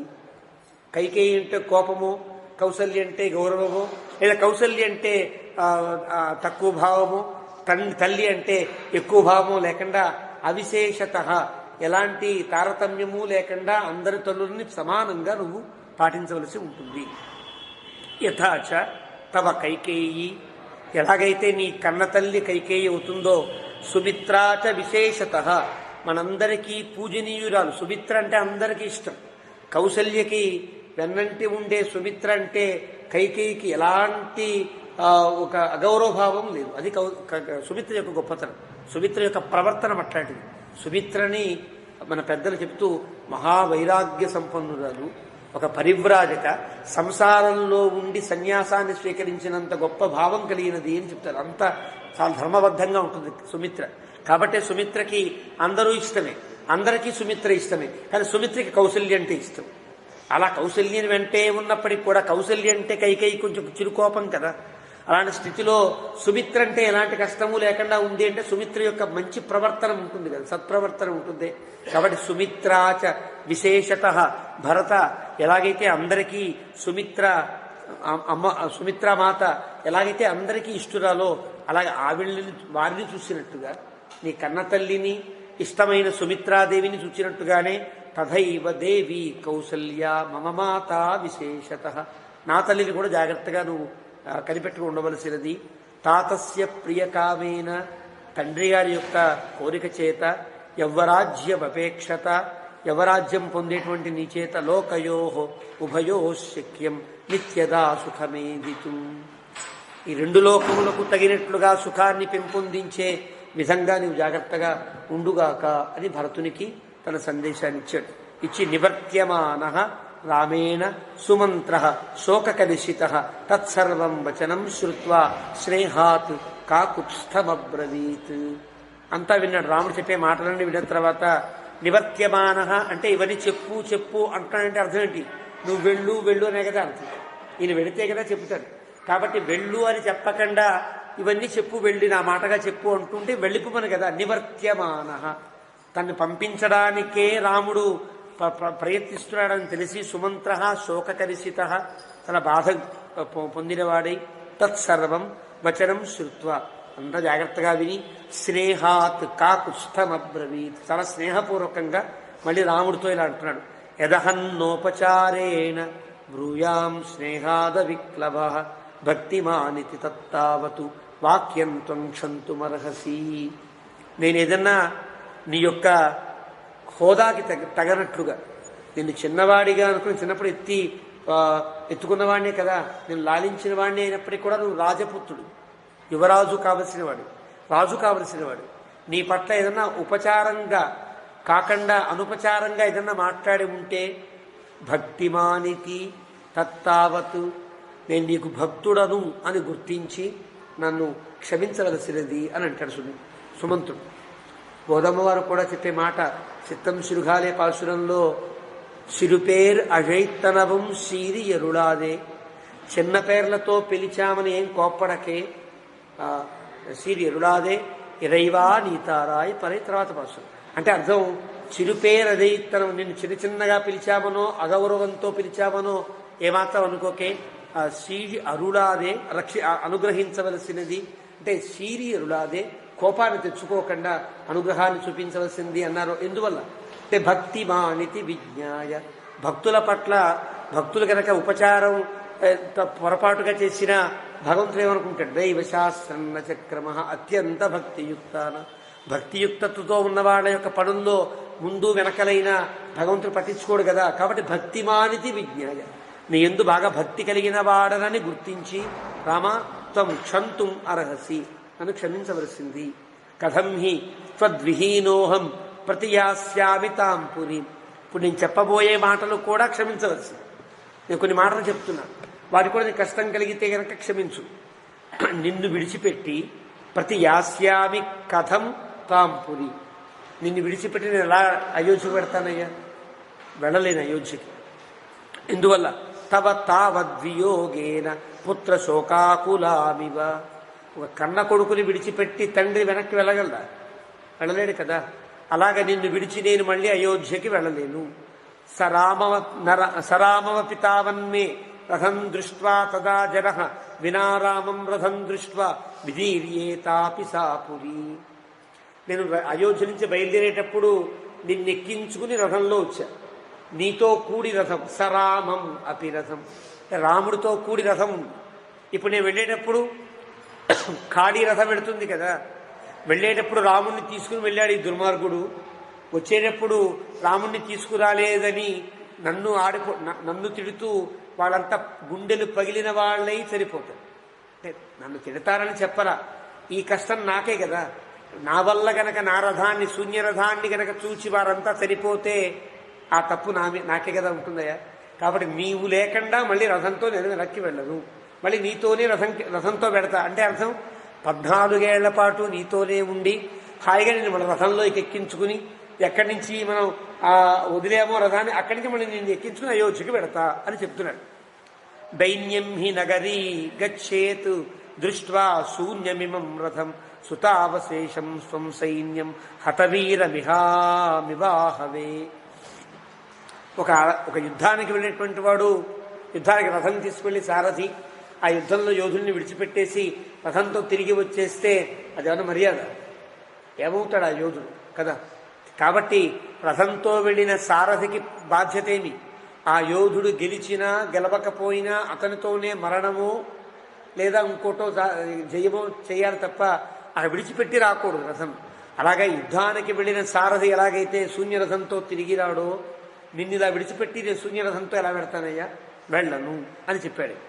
అంటే వచ్చిన ధర్మాన్ని కూడా చెప్పాడు. దూరేపి నివసంతం త్వాం మానసేన అగ్రత స్థితం చింతయంత్యోద్య నూనం త్వాం నిరాహారా కృతా ప్రజా. దూరేపి నివసంతం త్వాం, నువ్వు దూరంగా ఉంటేనే నీకోసం ఉపవాసాలు చేసేవారంతా కూడా నిన్ను అడవిలో దింపేశాను ఎక్కడో పడేశాను అని కనుక తెలిస్తే వాళ్ళకి ఉపవాసాలు చేయడం కూడా మానేస్తారు. ఇంకా అన్నం నీళ్లు తాగడం మానేసి మరింత శల్యమై చనిపోతారయ్యా వాళ్ళంతా కూడా. ఇదంతా కూడా దృష్టం తద్ధిత్వయా రామ యాదృశం తత్ప్రవాసనే ప్రజానాం సంకులం వృత్తం త్వచ్ఛోక్లాంత చేతసాం. ఇదంతా నీ వల్ల కలుగుతుంది. నిన్ను విడిచిపెట్టి వెళ్ళిపోతే నేను వెళ్ళలేదనుకో ఇంకా వార్త తెలియక ఏదో అవుతుంది. సుమంతుడు ఉన్నాడే పర్వాలేదు, రథం ఉందే పర్వాలేదు అనుకుంటారు. నిన్ను విడిచిపెట్టి నేను వెళ్ళిపోతే అడవిలో రాముడు చాలా బాధపడుతున్నాడు, ఏమయ్యాడో ఏమో అంటూ వాళ్ళు మరింత కృషించిపోతారయ్యా. ఇదంతా నీ యొక్క నిర్ణయం వల్ల ఈ రకంగా అవుతుంది. ఆర్తనాదోహి యః పౌరైః ముక్తః త్వత్ విప్రవాసనే సరథం మాం నిశామ్యేవ కుర్యుః శతగుణం తతః. ఆర్తనాదాలు పెరిగిపోతాయి. ఇప్పటికే ఆర్తనాదాలతో నిండి ఉంది కదా. నిన్ను విప్రవాసనే ముక్తః, నేను విడిచిపెట్టానని తెలిస్తే గనక సరథం మాం నిశామ్య ఏవ. సూతుడు రథం తీసుకుని వచ్చాడు, రాముడు రాలేదనే వార్త వింటే నిశామ్య విన్న తరువాత వారంతా కూడా కుర్యుహు శతగుణం, అప్పటిదాకా ఏడిచిన వాళ్ళు దానికి 100 రెట్ల గట్టిగా బాధపడతారు, ఆర్తనాదం చేస్తారు వాళ్ళంతా. కాబట్టి వాళ్ళందరికీ బాధని కలిగించిన వాడిని అవుతా. అహంకించాపి వక్ష్యామి దేవీం తవ సుతోమయ నీతోసౌ మాతుల కులం సంతాపం మా కృధాయితి. అహంకించాపి వక్ష్యామి, ఏం చెప్పను వెళ్ళి, అమ్మా మీ అబ్బాయిని చక్క మేనమామ గారింట్లో దింపాను అని చెప్పారా? అలా చెప్పాలా? అది కాదు కదా. అడవిలో దింపేశాను అని చెప్పడం అనేది నా నోటికి వస్తుందా, ఆవిడ వినగలుగుతుందా? ఎప్పుడైనా సరే మా పుట్టింట్లో దింపినా మా అబ్బాయిని అంటే దింపి వెళ్ళి అమ్మ దింపొచ్చానమ్మా అని చెప్పొచ్చు తప్ప అడవిలో దింపి వచ్చాను, నన్ను అభినందించండి, నాకు సత్కారం చేయండి అంటాం. ఎంత కష్టం ఇది, అనే అవకాశమే లేదు కదా. కాబట్టి నీతోసౌ మాతుల కులం సంతాపం మా కృధాయితి. మేనమామ గారింట్లో దింపానమ్మా, నువ్వేం బాధపడకుని చెప్పే సందర్భం కాదు కదమ్మా, కాదు కదా రామ. కాబట్టి నేను వెనక్కి వెళ్ళలేను. అసత్యమపి నైవాహం బ్రూయాం వచనమీదృశం. పోనీ కౌసల్యకి అడవిలో దింపేశానంటే కష్టం కలిగి గుండెలు పగిలిపోతే ఆ దృశ్యాన్ని నేను చూడలేను. అప్పుడు అబద్ధం చెప్పాలి. రాముడు క్షేమంగా ఇలా చెప్పానమ్మా, నీకు రహస్యంగా చెప్తున్నా, రాముడిని అడవిలో దింపలేదు, చక్కగా దక్షిణ కోసంలో మీ రాజ్యం ఉంది, మీ పుట్టిల్లు రాజ్యం ఉంది కదా, అక్కడ దింపాను అని చెప్పడానికి అబద్ధం నేను చెప్పగలను, అబద్ధాన్ని చెప్పలేను. అబద్ధం చెప్పలేను, నిజాన్ని చెప్పలేను.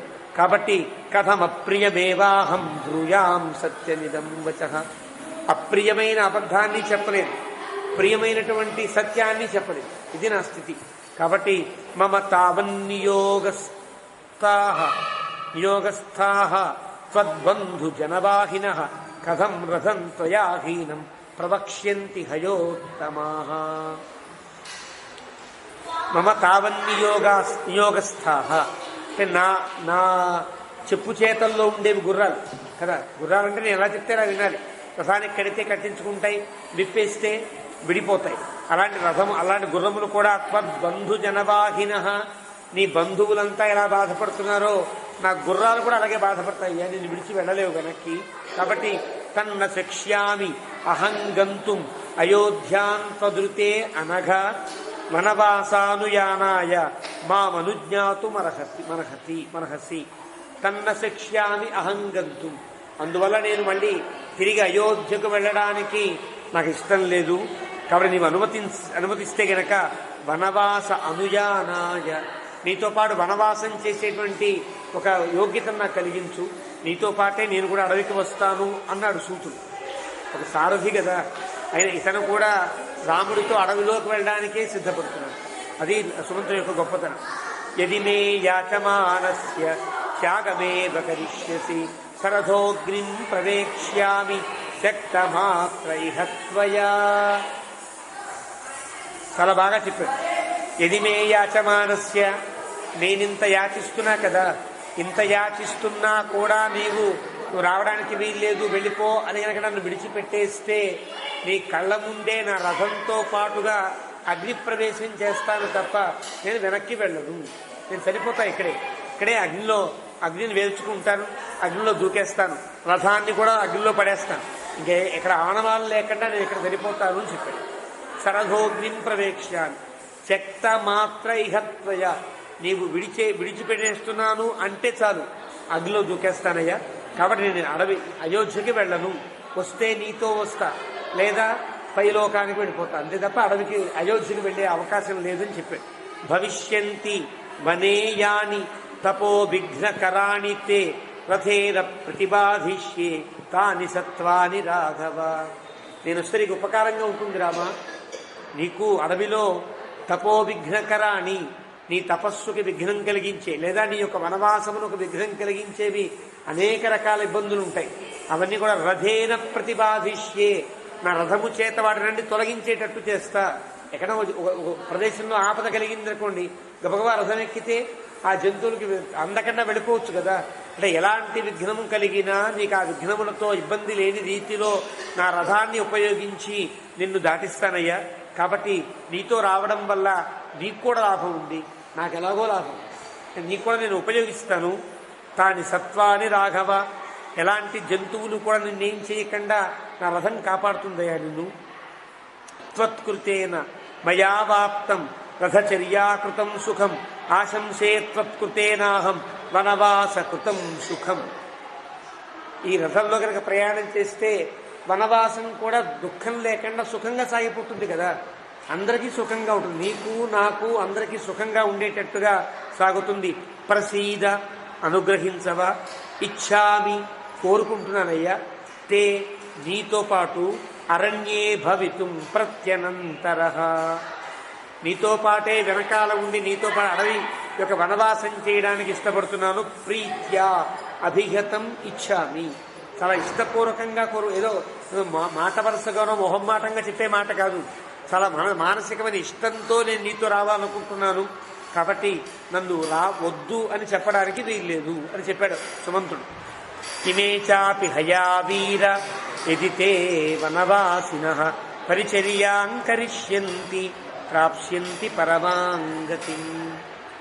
నీకు ఇలా సేవ చేస్తూ నేను తరిస్తా, నీ సేవలో నా రథము తరిస్తూ నా గుర్రములన్నీ తరిస్తాయి. మా అందరికీ మోక్షం కలుగుతుంది కదా. పరమాంగతి, నీ సేవ కంటే గొప్పదే ఉంటుంది. నీ సేవలో నా రథము, నా గుర్రములు, నేను, మేమంతా కూడా నీ సేవలో పరిచర్యాం కరిష్యంతి ప్రాప్స్యంతి పరమాంగతి, గొప్ప పరమాగతిని పొందుతుంది, అంటే పరమపదాన్ని పొందుతాయి. వారని మోక్షం కలుగుతుంది కదా. తవ శుశ్రూషణం మూర్ధన కరిష్యామి వనే వసన్ అయోధ్యాం దేవలోకం వా సర్వదా ప్రజహామ్యహం.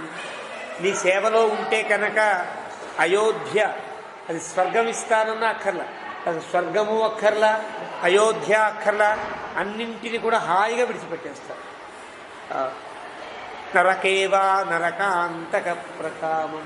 కులశేఖరులు అంటారు, దివివా భువివా మమాస్తు వాస నరకేవా నరకాంతక ప్రకామం.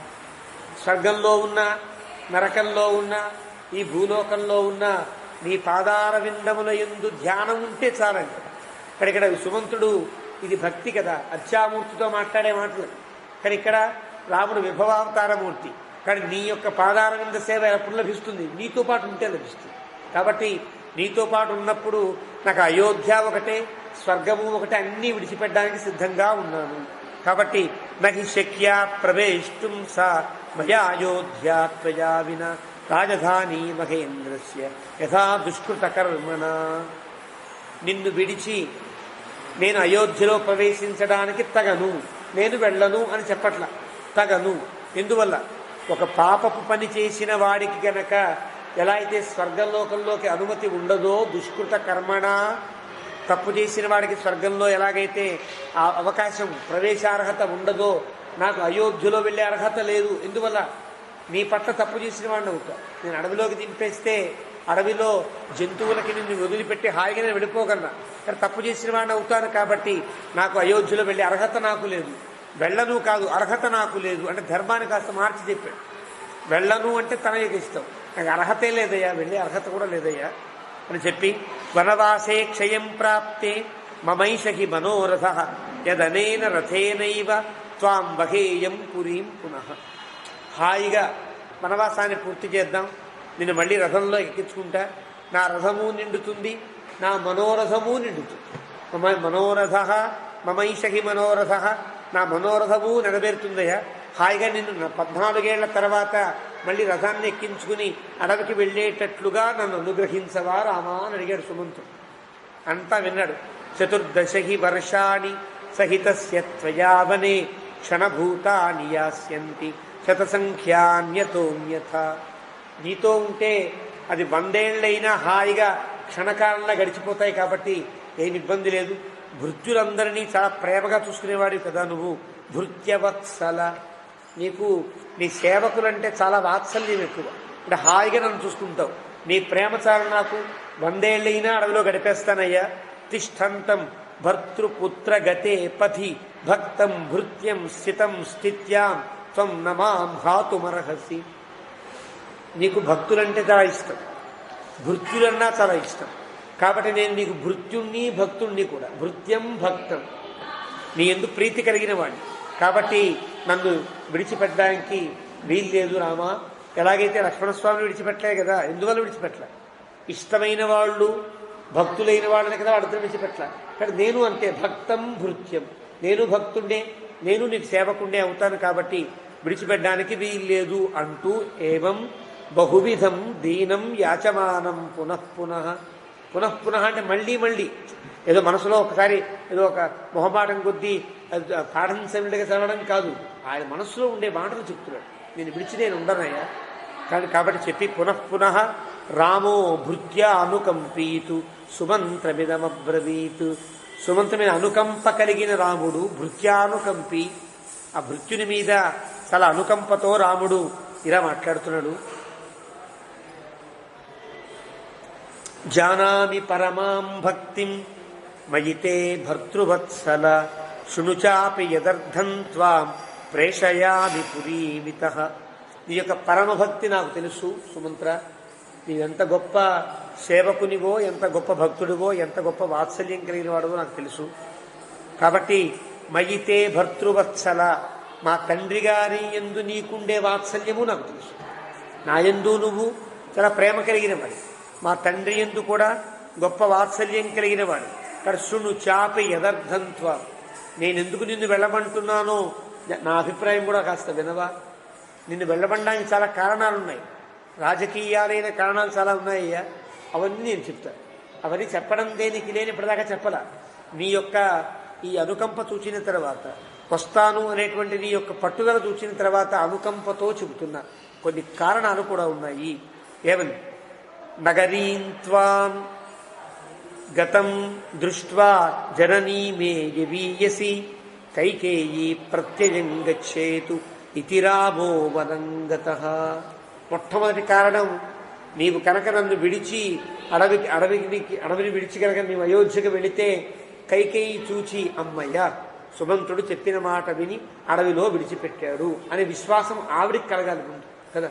విశ్వాసం కలగకపోతే ఎప్పటికప్పుడు కొత్త కొత్త పన్నాగాలు, కొత్త కొత్త ప్రయోగాలు జరుగుతాయి. రాముడు అడవికి వెళ్ళలేదు, కారణం సుమంత్రుడు కూడా ఇంకా రాలేదు, వీళ్ళంతా ఎక్కడో ఉన్నారు, ఏదో నగరంలో హాయిగా ఉన్నారు, నువ్వే డబ్బు పంపిస్తున్నావు వాళ్ళకు, ఇలాంటి మాటలన్నీ వస్తాయి కదా. కైకేయికి ప్రత్యయం కలగాలి, విశ్వాసం కలగాలంటే సుమంత్రుడు తిరిగి వెళ్ళాలి.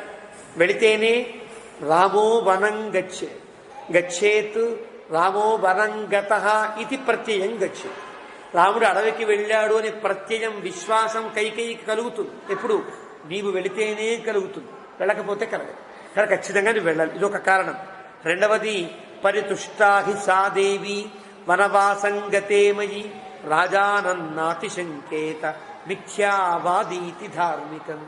నువ్వు వెళ్ళలేదనుకో, రెండవ కారణం, దశరథుడు రహస్య పన్నాగం చేసి రాముణ్ణి ఎక్కడో సుఖంగా ఉండేట్టు చేసి ప్రతిజ్ఞ తప్పాడు, మిథ్యావాది, ఇతను అబద్ధాలవాడు అనే మాట నా తండ్రి యందు ప్రవర్తించకుండా ఉంటుంది. ఒకటి, కైకేయి విశ్వాసాన్ని పొందుతుంది, నా తండ్రికి మిథ్యావాది అనే పేరు రాదు. అబద్ధాలాడాడు, అన్ని కుట్రలు చేస్తున్నాడు అనేటువంటి అనే పద్ధతే దశరథుని పట్ల ఉండదు. మిథ్యావాదీతి ధార్మికం, చాలా ధర్మ ప్రవర్తన కలిగిన వాడు, ధర్మాన్ని ఆచరించేవాడు. అలాంటి ధర్మాన్ని ఆచరించే దశరథుని పట్ల మిథ్యావాది అనేటువంటి నింద రాకుండా ఉంటుంది. కైకేయి విశ్వాసం కలగడం, మిథ్యావాది అనే నింద లేకుండా ఉండడం, ఈ రెండూ కారణాలు. మూడోది, ఏషమే ప్రథమ కల్పో యదంబామే ఇవీయసి భరతారక్షితం స్ఫీతం పుత్రరాజ్యమవాప్నుయాత్. ఇలా ప్రథమ కల్పం. ఇంకా ముఖ్యమైన అంశం తెలుసునా, నేను గడక అడవికి వెళ్ళాలని విశ్వాసం కలిగితేనే భరతుని యొక్క రాజ్యం సజావుగా సాగుతుంది, కైకేయి అనుకున్నట్లుగా ఆనందంగా సాగుతుంది. ఇంకా రాముడు తిరిగి రాడు, ఎక్కడో ఏ సింహమో ఏ జంతువో తినేస్తుంది, తిరిగి వచ్చే అవకాశం లేదు. ఒకవేళ తిరిగి వచ్చినా 14 ఏళ్ల తర్వాతే వస్తాడు. వస్తే రాముడికి ఆ రాజ్యార్హత ఉండదు, మా అబ్బాయి హాయిగా పరిపాలించుకోవచ్చు అనేటువంటి స్ఫీతం భరతారక్షితం స్ఫీతం.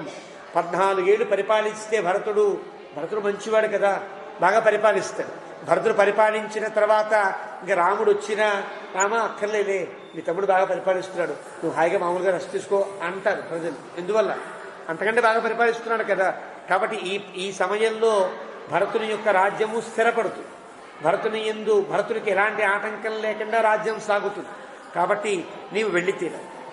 అంతేనా? మమ ప్రియార్థం రాజ్ఞశ్చ సరథః త్వం పురీం వ్రజ సందిష్టశ్చాసి యానర్థాన్ తాన్ బ్రూయాః తథా తథా.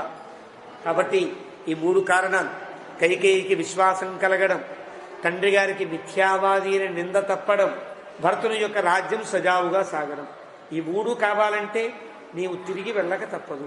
వెళ్ళిన తర్వాత ఇందాక నేను చెప్పాను సందిష్ట, నేను సందేశం ఇచ్చా కదా, యానర్థాన్, ఏవైతే మాటలు చెప్పానో తాన్ వాటిని అలాగే వాళ్ళకి చెప్పు.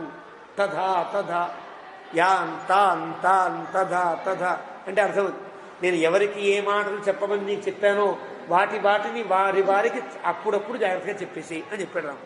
ఇత్యుక్త్వా అని వచనం సూతం సాంత్వయిత్వా పునః. ఒక్క మాటకి వెళ్ళా, మళ్ళీ చెప్పాడు. పునః అంటే మళ్ళీ ఓదార్చి తన్ని ఒప్పించి అలా చెప్పి, సాంత్వయిత్వా పునః గుహం వచనమక్లీబ రామో హేతుం ఇదం అబ్రవీత్, హేతుమతు అబ్రవీత్. ఇంకా సుమంత్రుతో మాట్లాడితే మళ్ళీ ఇంకా కొనసాగకూడదు ఈ సంభాషణ.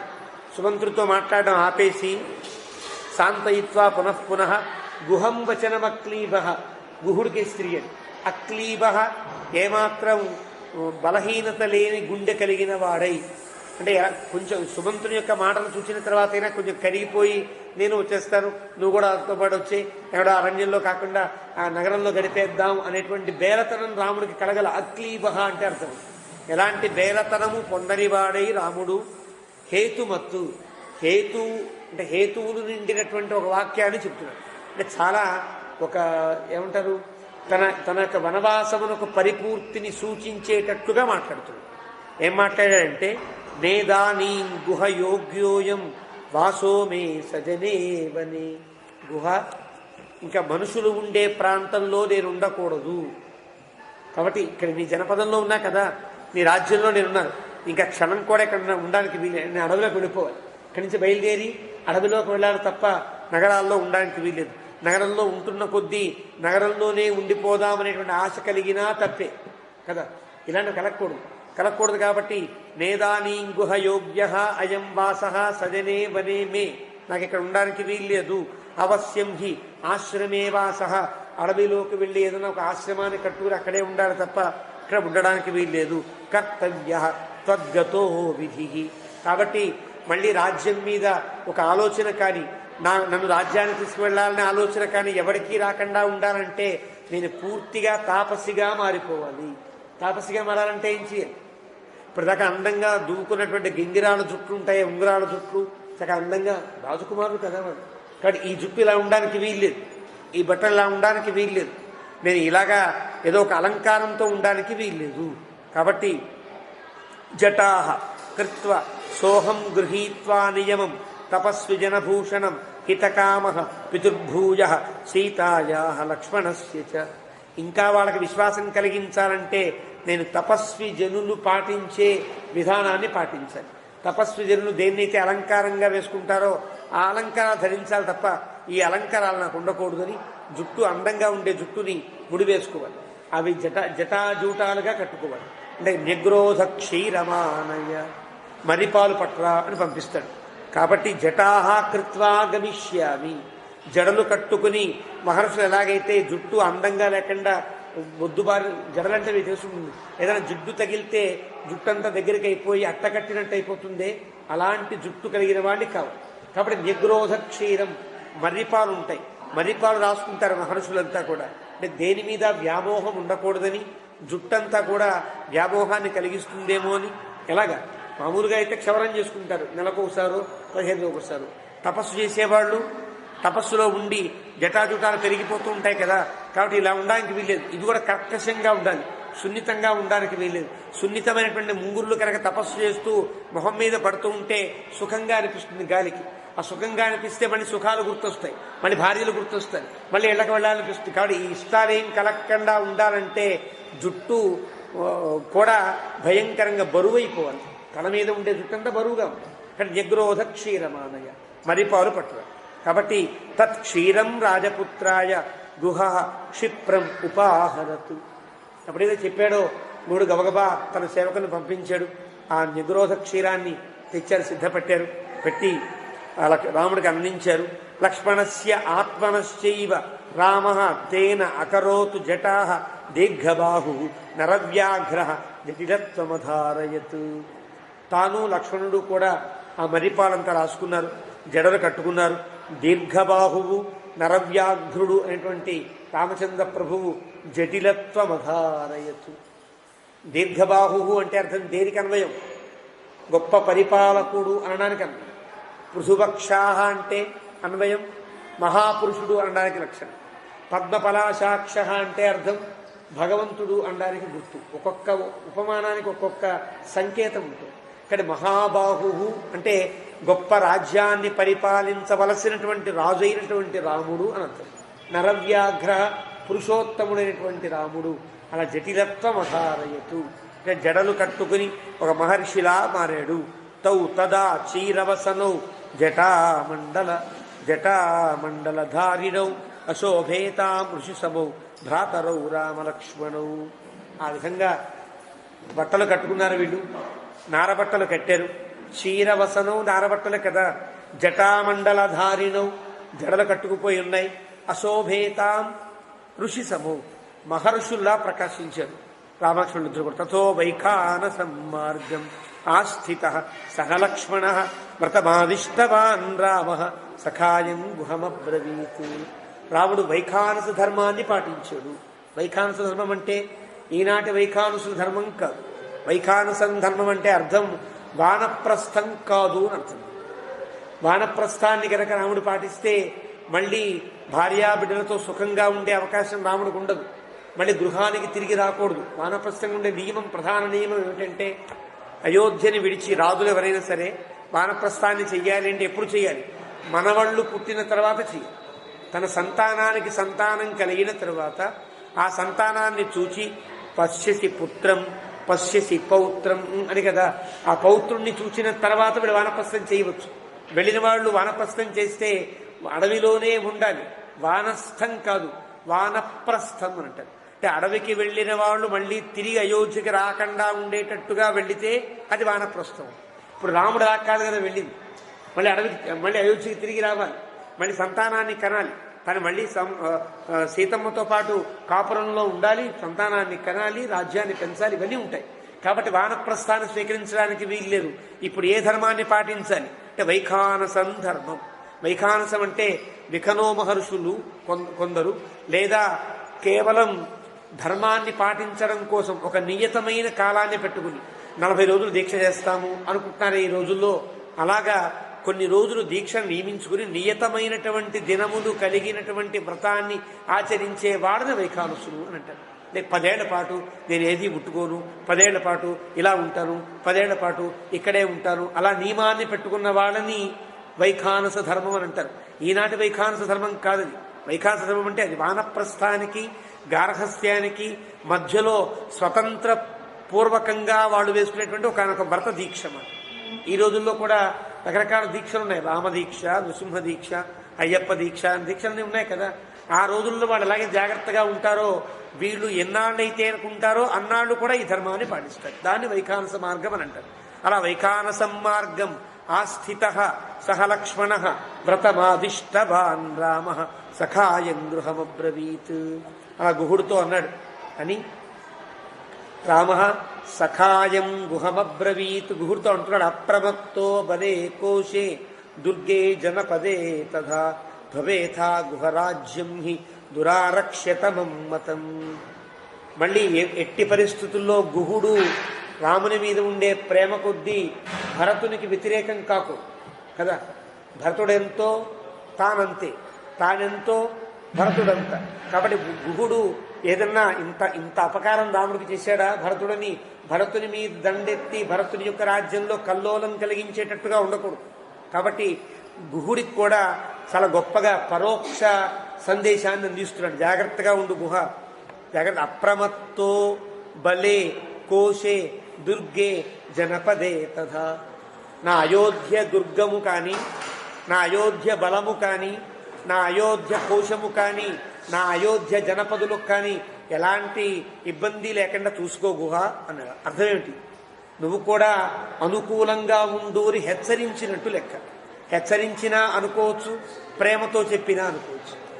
మా ఊరు మా వాళ్ళందరూ జాగ్రత్త చూసుకోవయ్యా అని చెప్పచ్చు.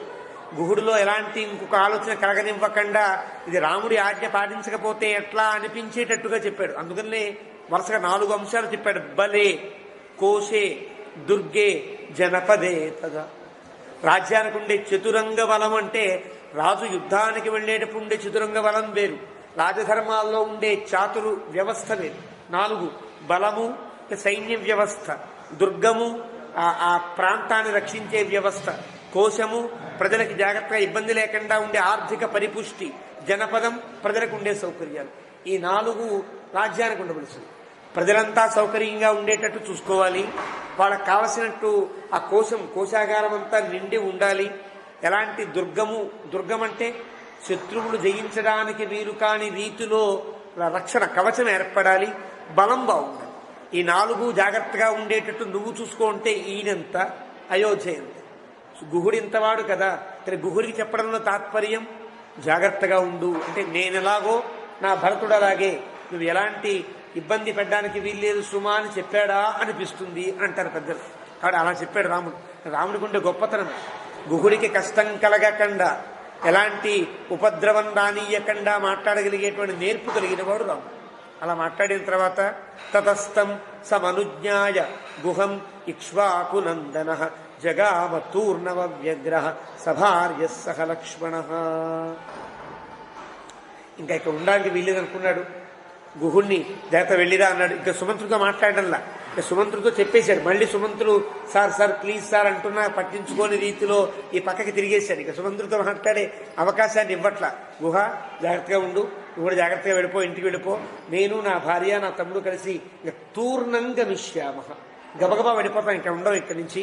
కాబట్టి సతు దృష్ట్వా నదీ తీరే నావం ఇక్ష్వాకునందన తితీర్షు శీఘ్రగాం గంగాం ఇదం లక్ష్మణ బబ్రవీత్. ఇంకా వీరిద్దరిని చూడడం మానేశాడు. సుమంత్రుడిని చూడడం మానేశాడు, గుహుడితో మాట్లాడాడు. ఇక గుహుడిని కూడా చూడడం మానేసి వెనక్కి తిరిగి గంగకేసి చూస్తూ గంగని చూస్తూ మాట్లాడుతున్నాడు. ఇంకా మనం గబగబా వెళ్ళాలి, నావన ఎక్కాలి, ఈ గంగని దాటాలి. లక్ష్మణ ఆరోహత్వం నరవ్యాఘ్ర, నీవు ముందెక్కు, నువ్వు ముందెక్కాలి.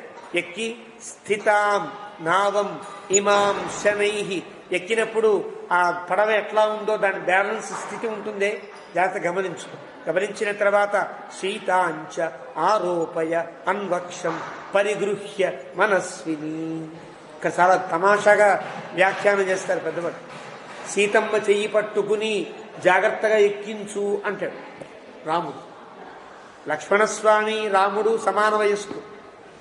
సీత ఎలా చూచినా కూడా ముట్టుకోవడానికి వీలేటువంటి స్థితిలో ఉంటుంది. కానీ లక్ష్మణ సీతమ్మ చెయ్యి పట్టుకుని జాగ్రత్తగా నావెక్కించు. ఇక్కడ వాడిన పదములలో ఉండే గొప్పతనం నరవ్యాఘ్ర అని లక్ష్మణస్వామిని, మనస్విని అని సీతను ప్రయోగించడంలో ఉండే గొప్పతనాలు. సీత మనస్విని అంటే మానసికంగా చాలా దృఢమైనటువంటి అభిప్రాయము కలిగినది, ఎలాంటి స్పర్శలకు లొంగనిది అని చెప్పడం. మనస్విని అంటే మానసిక దార్ఢ్యము కలిగిన ఆవిడ. కాబట్టి సీతలో ఎలాంటి చలనము ఉండదు, అది రాముడికి ఉండే ధైర్యం. నరవ్యాఘ్ర, పురుషులలో ఉత్తముడైనటువంటి వాడు నా తమ్ముడు కాబట్టి తమ్మునికి ఎలాంటి కళంకము ఉండదు. కాబట్టి లక్ష్మణ సీతమ్మ చెయ్యి పట్టుకుని జాగ్రత్తగా ఎక్కించు. ఎందుకు అలా అనాలి అంటే లక్ష్మణుని పట్ల సీతమ్మకు ఉండేటువంటి స్థితిని రాముడు చెప్పిన తర్వాత సీతమ్మ లక్ష్మణుడు ముట్టుకున్నాడని చీచి అండాలాంటివి లేకుండా వాళ్ళ మధ్యన ఉండే స్నేహాన్ని పెంచేటువంటి స్థితి. మనం కలిసి ఉండాలి ఇక్కడి నుంచి కదా. ఎలాంటి ఏదో నన్ను తగిలేడను, అదే చేయి తగిలిందనో ఇలాంటి మాటలు రావడానికి వీళ్ళు ముగ్గురే ఉంటారు కదా. 14 ఏళ్ళు వీళ్ళు ముగ్గురే ఉండాలి. కాబట్టి ధర్మం ఏది, నీకు కొడుకు లాంటి వాడు లక్ష్మణుడు అని చెప్పడంలో తాత్పర్యం. సీతమ్మ నేను ఇతనికి తల్లి లాంటి దాన్ని అనే భావనకి పెంపొందించడం కోసం చేశారంటారు వ్యాఖ్య.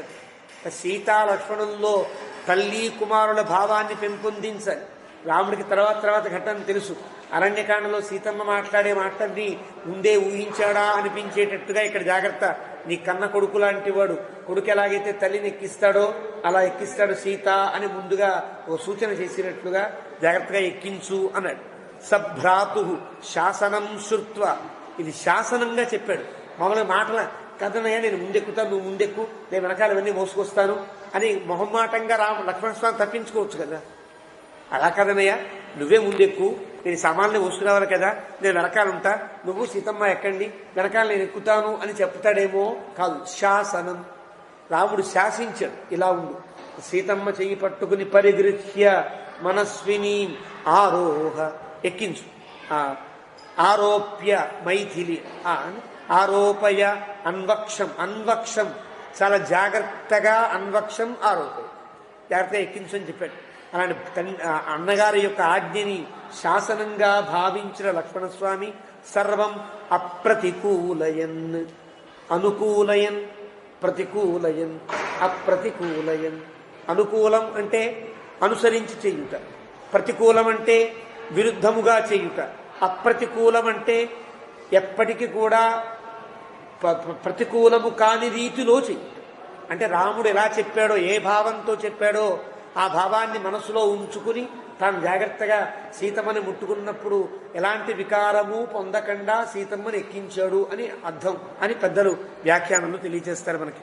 అలాగే ఆరోప్య సీతా మైథిలి పూర్వం ఆరురోహ ఆత్మవాంస్తతః. రామచంద్రమూర్తి చెప్పిన నరవ్యాఘ్ర అని చెప్పాడు లక్ష్మణస్వామి. వాల్మీకి లక్ష్మణస్వామిని ఆత్మవాన్ అని ప్రయోగిస్తాడు. అంటే ఆత్మవాన్ అనే ప్రయోగం చాలా ఆత్మవంతుడు అంటే అర్థం మానసికంగా ఏదైతే నిర్ణయించుకుంటాడో ఆ నిర్ణయానికి తగినట్లుగా ఉండేవారు. ఎలాంటి వాళ్ళల్లో అయినా చిన్న చిన్న వికారాలు కలగడం అనేది సహజంగా ఉంటుంది. ధర్మశాస్త్రం చెప్తుంది, నైక మాత్ర ఒక ఆసనం మీద తల్లితో చెల్లితో కూడా కలిసి కూర్చోవడానికి వీల్లేదు. మాత్ర స్వస్రాచ ఏకాసనగతమని ధర్మశాస్త్రంలో వాక్యం, నాకు శ్లోకం గుర్తు రావట్లేదు, ధర్మశాస్త్రంలో వాక్యం. ఒక ఆసనం మీద తల్లి కూర్చుంటే తల్లి పక్కన తాను కూర్చోవడానికి వీలు, చెల్లి కూర్చుంటే చెల్లి పక్కన కూర్చోవడానికి వీల్లేదు. ఇది ధర్మశాస్త్ర నియమం. కారణం, ఏ వికారము రావడానికి వీల్లేదు, మానసికంగా కూడా వికారాన్ని పొందడానికి వీల్లేదన్నంత గొప్పగా ధర్మశాస్త్రాన్ని నియమిస్తారు పెద్దలు. కాబట్టి ఇక్కడ అలాంటి ఆత్మవంతుడై రాముడు చెప్పిన శాసనంగా భావించి ఎలాంటి వికారము లేని స్థితిలో లక్ష్మణస్వామి ఉన్నాడని చెప్పడానికి వీలుగా వాల్మీకి ఆత్మవాన్ అని ప్రయోగిస్తారు. కాబట్టి ఆత్మవంతుడైనటువంటి లక్ష్మణస్వామి జాగ్రత్తగా తాను ఎక్కి సీతమ్మని పైకెక్కించి మళ్ళీ తాను దిగాడు. అంటే నావకి ఎలాంటి ఇబ్బంది లేకుండా చూచాడు. సీతమ్మ ఎక్కినా ఊగదు, సీతమ్మకి ఎలాంటి అపాయము లేదని గుర్తించాడు. ఆవిడ జాగ్రత్తగా ఎక్కించాడు అన్నయ్య చెప్పినట్టుగా. మళ్ళీ దిగాడు. తన సామాన్ అనుకున్నాడు, రాముడు బస్సు రాకూడదే వెనకాల. ఇక్కడ మళ్ళీ తాను దిగాడు. తాను దిగి తన ఆరురోహ తేజస్వి స్వయం లక్ష్మణ పూర్వజ తతో నిషాదాధిపతిర్గుహో జ్ఞాతీన్ అచోదయత్. గుహో జ్ఞాతీన్ అచోదయత్. లక్ష్మణ స్వామి దిగిన తర్వాత రాముడు మళ్ళీ జాగ్రత్తగా ఎక్కాడు. ఎక్కిన తర్వాత వీలుగా అక్కడ ఉండేటువంటి సామాన్లన్నీ తీసుకుని మళ్ళీ లక్ష్మణస్వామి ఎక్కాడు. కేవలం చేతులు పూంటూ వెళ్ళలేవాడు, చాలా బ్యాగులు బస్తాలు ఉన్నాయి వెనకాల. లక్ష్మణస్వామి మూసాడు అవన్నీ కూడా. సీతమ్మకుండే బట్టలు, సీతమ్మకుండే ఆభరణాలు, పారలు, 2 పారలు, 2 గుణపాలు, 2 కొరవళ్ళు, కత్తులు, కటారులు ఇవన్నీ మూసాడు. ఇవన్నీ మోసుకుంటున్నాను ఎక్కాలి. పాప ఎక్కారు. అలా రథాన్ని ఎక్కారు. ఎక్కిన తర్వాత నిషాదాధిపతి అయినటువంటి గుహుడు జ్ఞాతీన్ అచోదయతు, జాగ్రత్తగా వెళ్ళి రండిరా అని వాళ్ళందరినీ పంపించాడు. మనం గుహుడే నావను నడిపినట్లుగా మనం చూస్తాం. అంటే గుహుడే నావ నడిపించాడని లెక్క. వాల్మీకి రామాయణం ప్రకారంగా గుహానుచరుడంతా మెల్లగా నడిపిస్తారు. రాజు కదా తన పడవను దాటించి బతికేవాడు కాడు.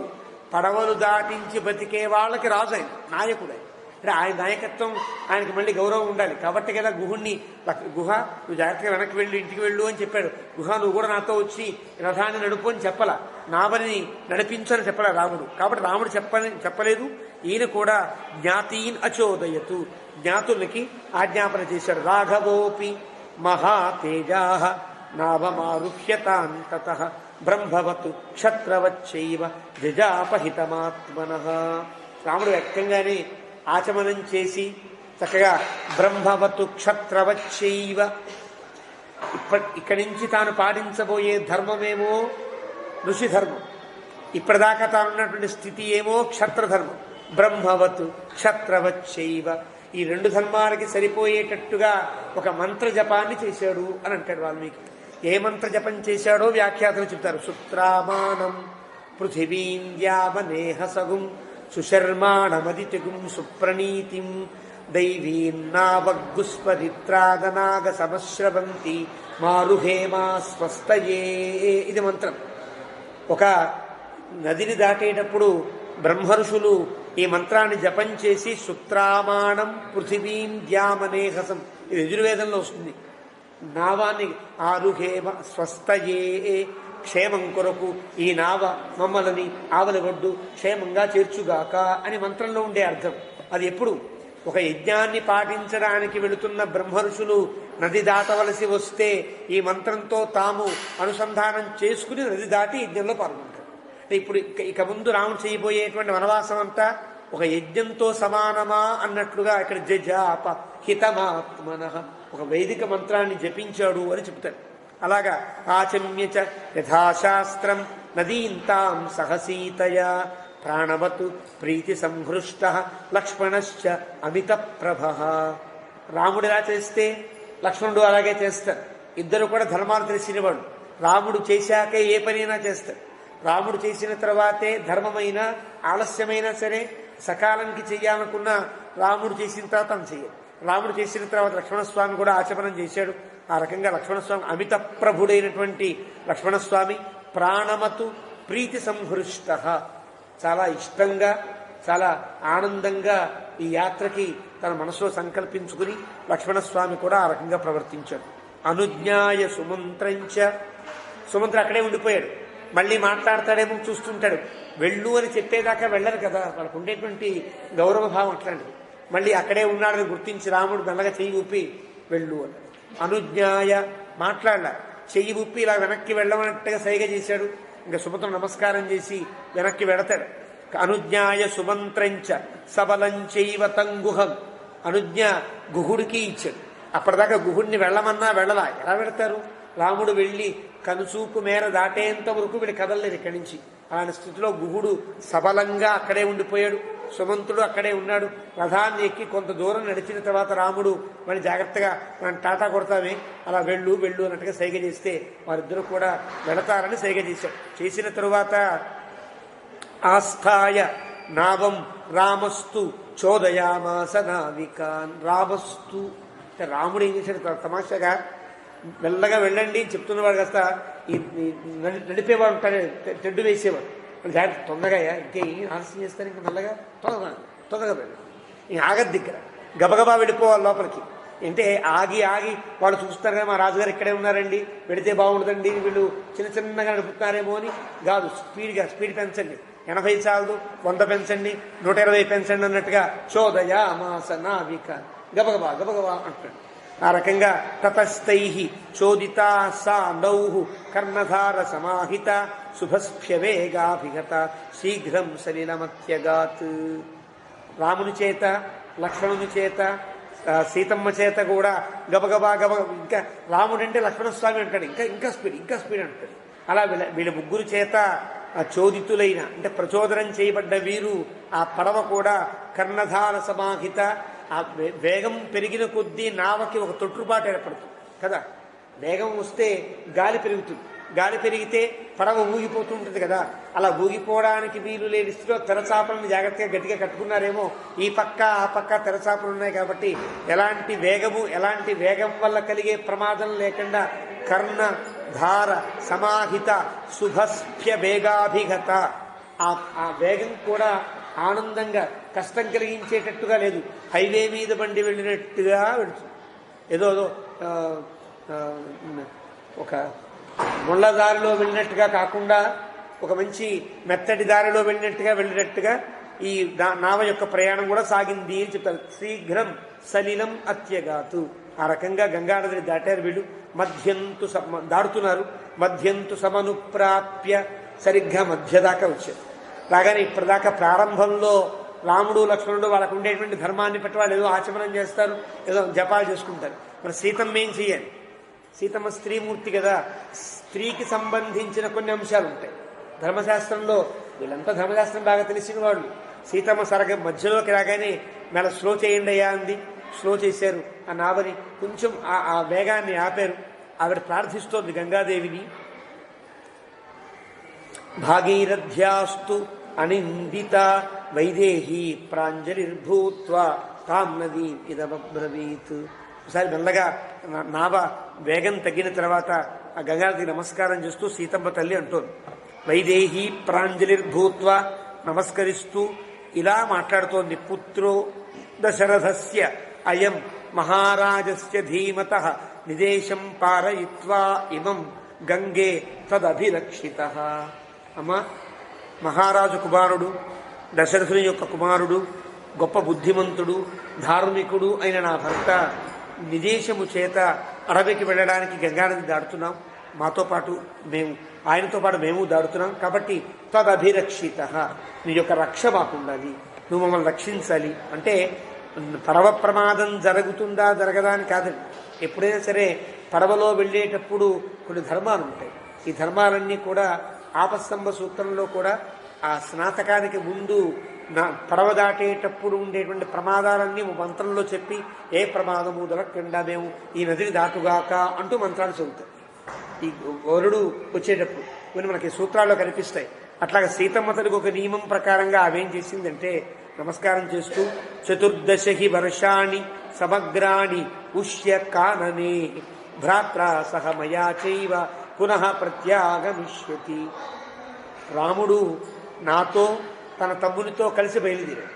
14 ఏళ్ళు వనవాసాన్ని సమగ్రంగా చేసుకుని తప్ప వెనక్కి తిరిగిరాడు. కానీ మళ్ళీ మేము 14 ఏళ్ళు తిరిగిన తర్వాత మళ్ళీ మీ నుండే మళ్ళీ వస్తాం. కాబట్టి నీ అనుగ్రహం మాకు ఉండాలి. నీ దగ్గర కనుక ఎలాంటి ఆటంకం లేకుండా మేము కనుక ప్రయాణం సాగిస్తే మా 14 ఏళ్ల ప్రయాణము నిర్విఘ్నంగా సాగుతుంది అన్నట్లుగా నువ్వు మమ్మల్ని అనుగ్రహించవలసినది అంటూ తతస్వాం దేవి సుభగే క్షేమేణ పునరాగత యక్ష్యే ప్రముదితా గంగే సర్వకామ సమృద్ధిని. మేము కనుక మళ్ళీ వెనక్కి ఆనందంగా ఏ ఇబ్బంది లేకుండా తిరిగి వస్తే నీకు పెద్ద హోమం చేయిస్తారు.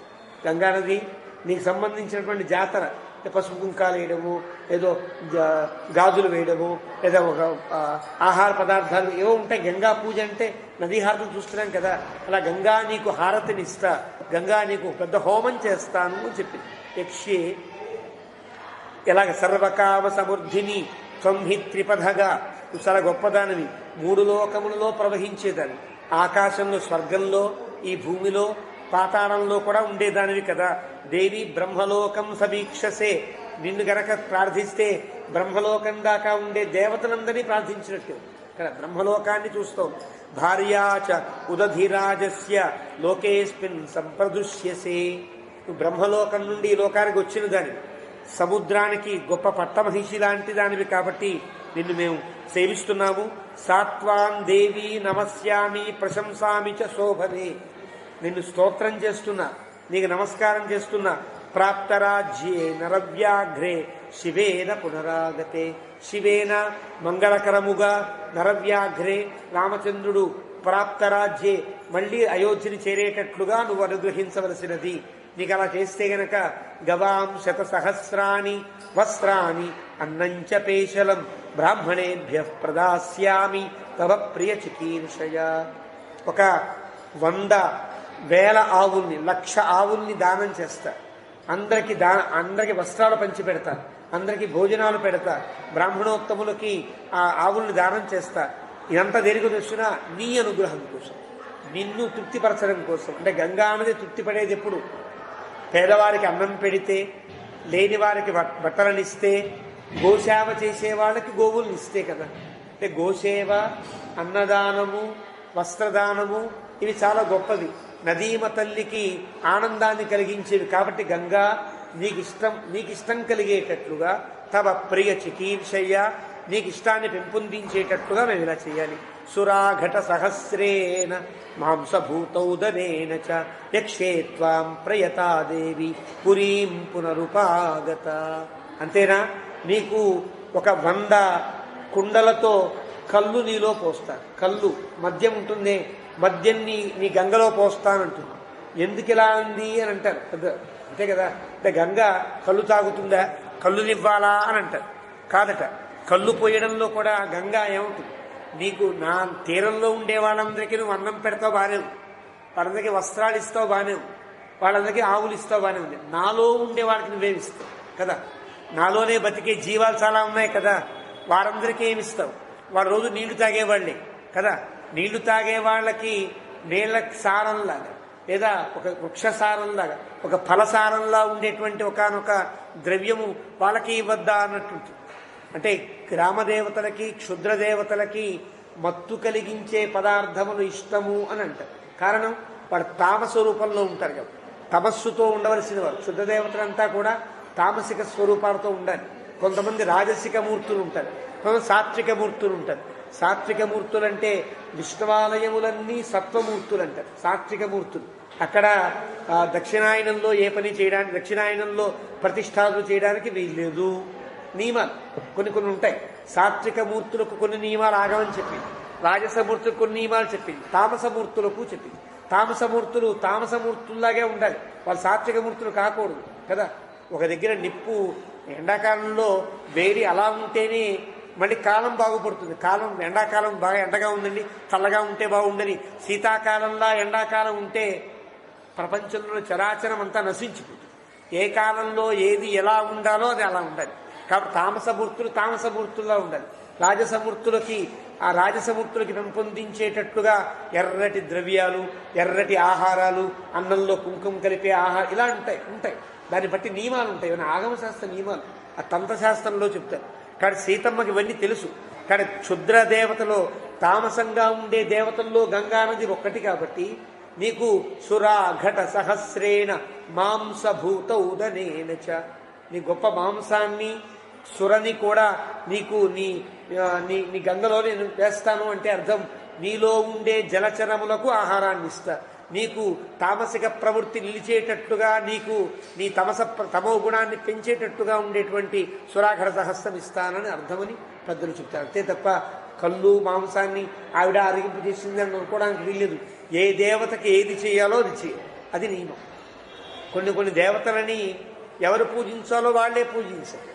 ఈనాడు ఉండేటువంటి గ్రామ దేవతలందరినీ కూడా ఆయా గ్రామాల్లో ఉండేటువంటి తండాల వాళ్ళు పూజించాలి తప్ప అక్కడికి కూడా మనం తగుదనమ్మా అంటూ వెళ్ళి మనం అక్కడ కూడా వైదికాన్ని నిలబెడితే వాళ్ళకుండే ఆలయాలు, వాళ్లే పూజించుకునే ఆలయాలు.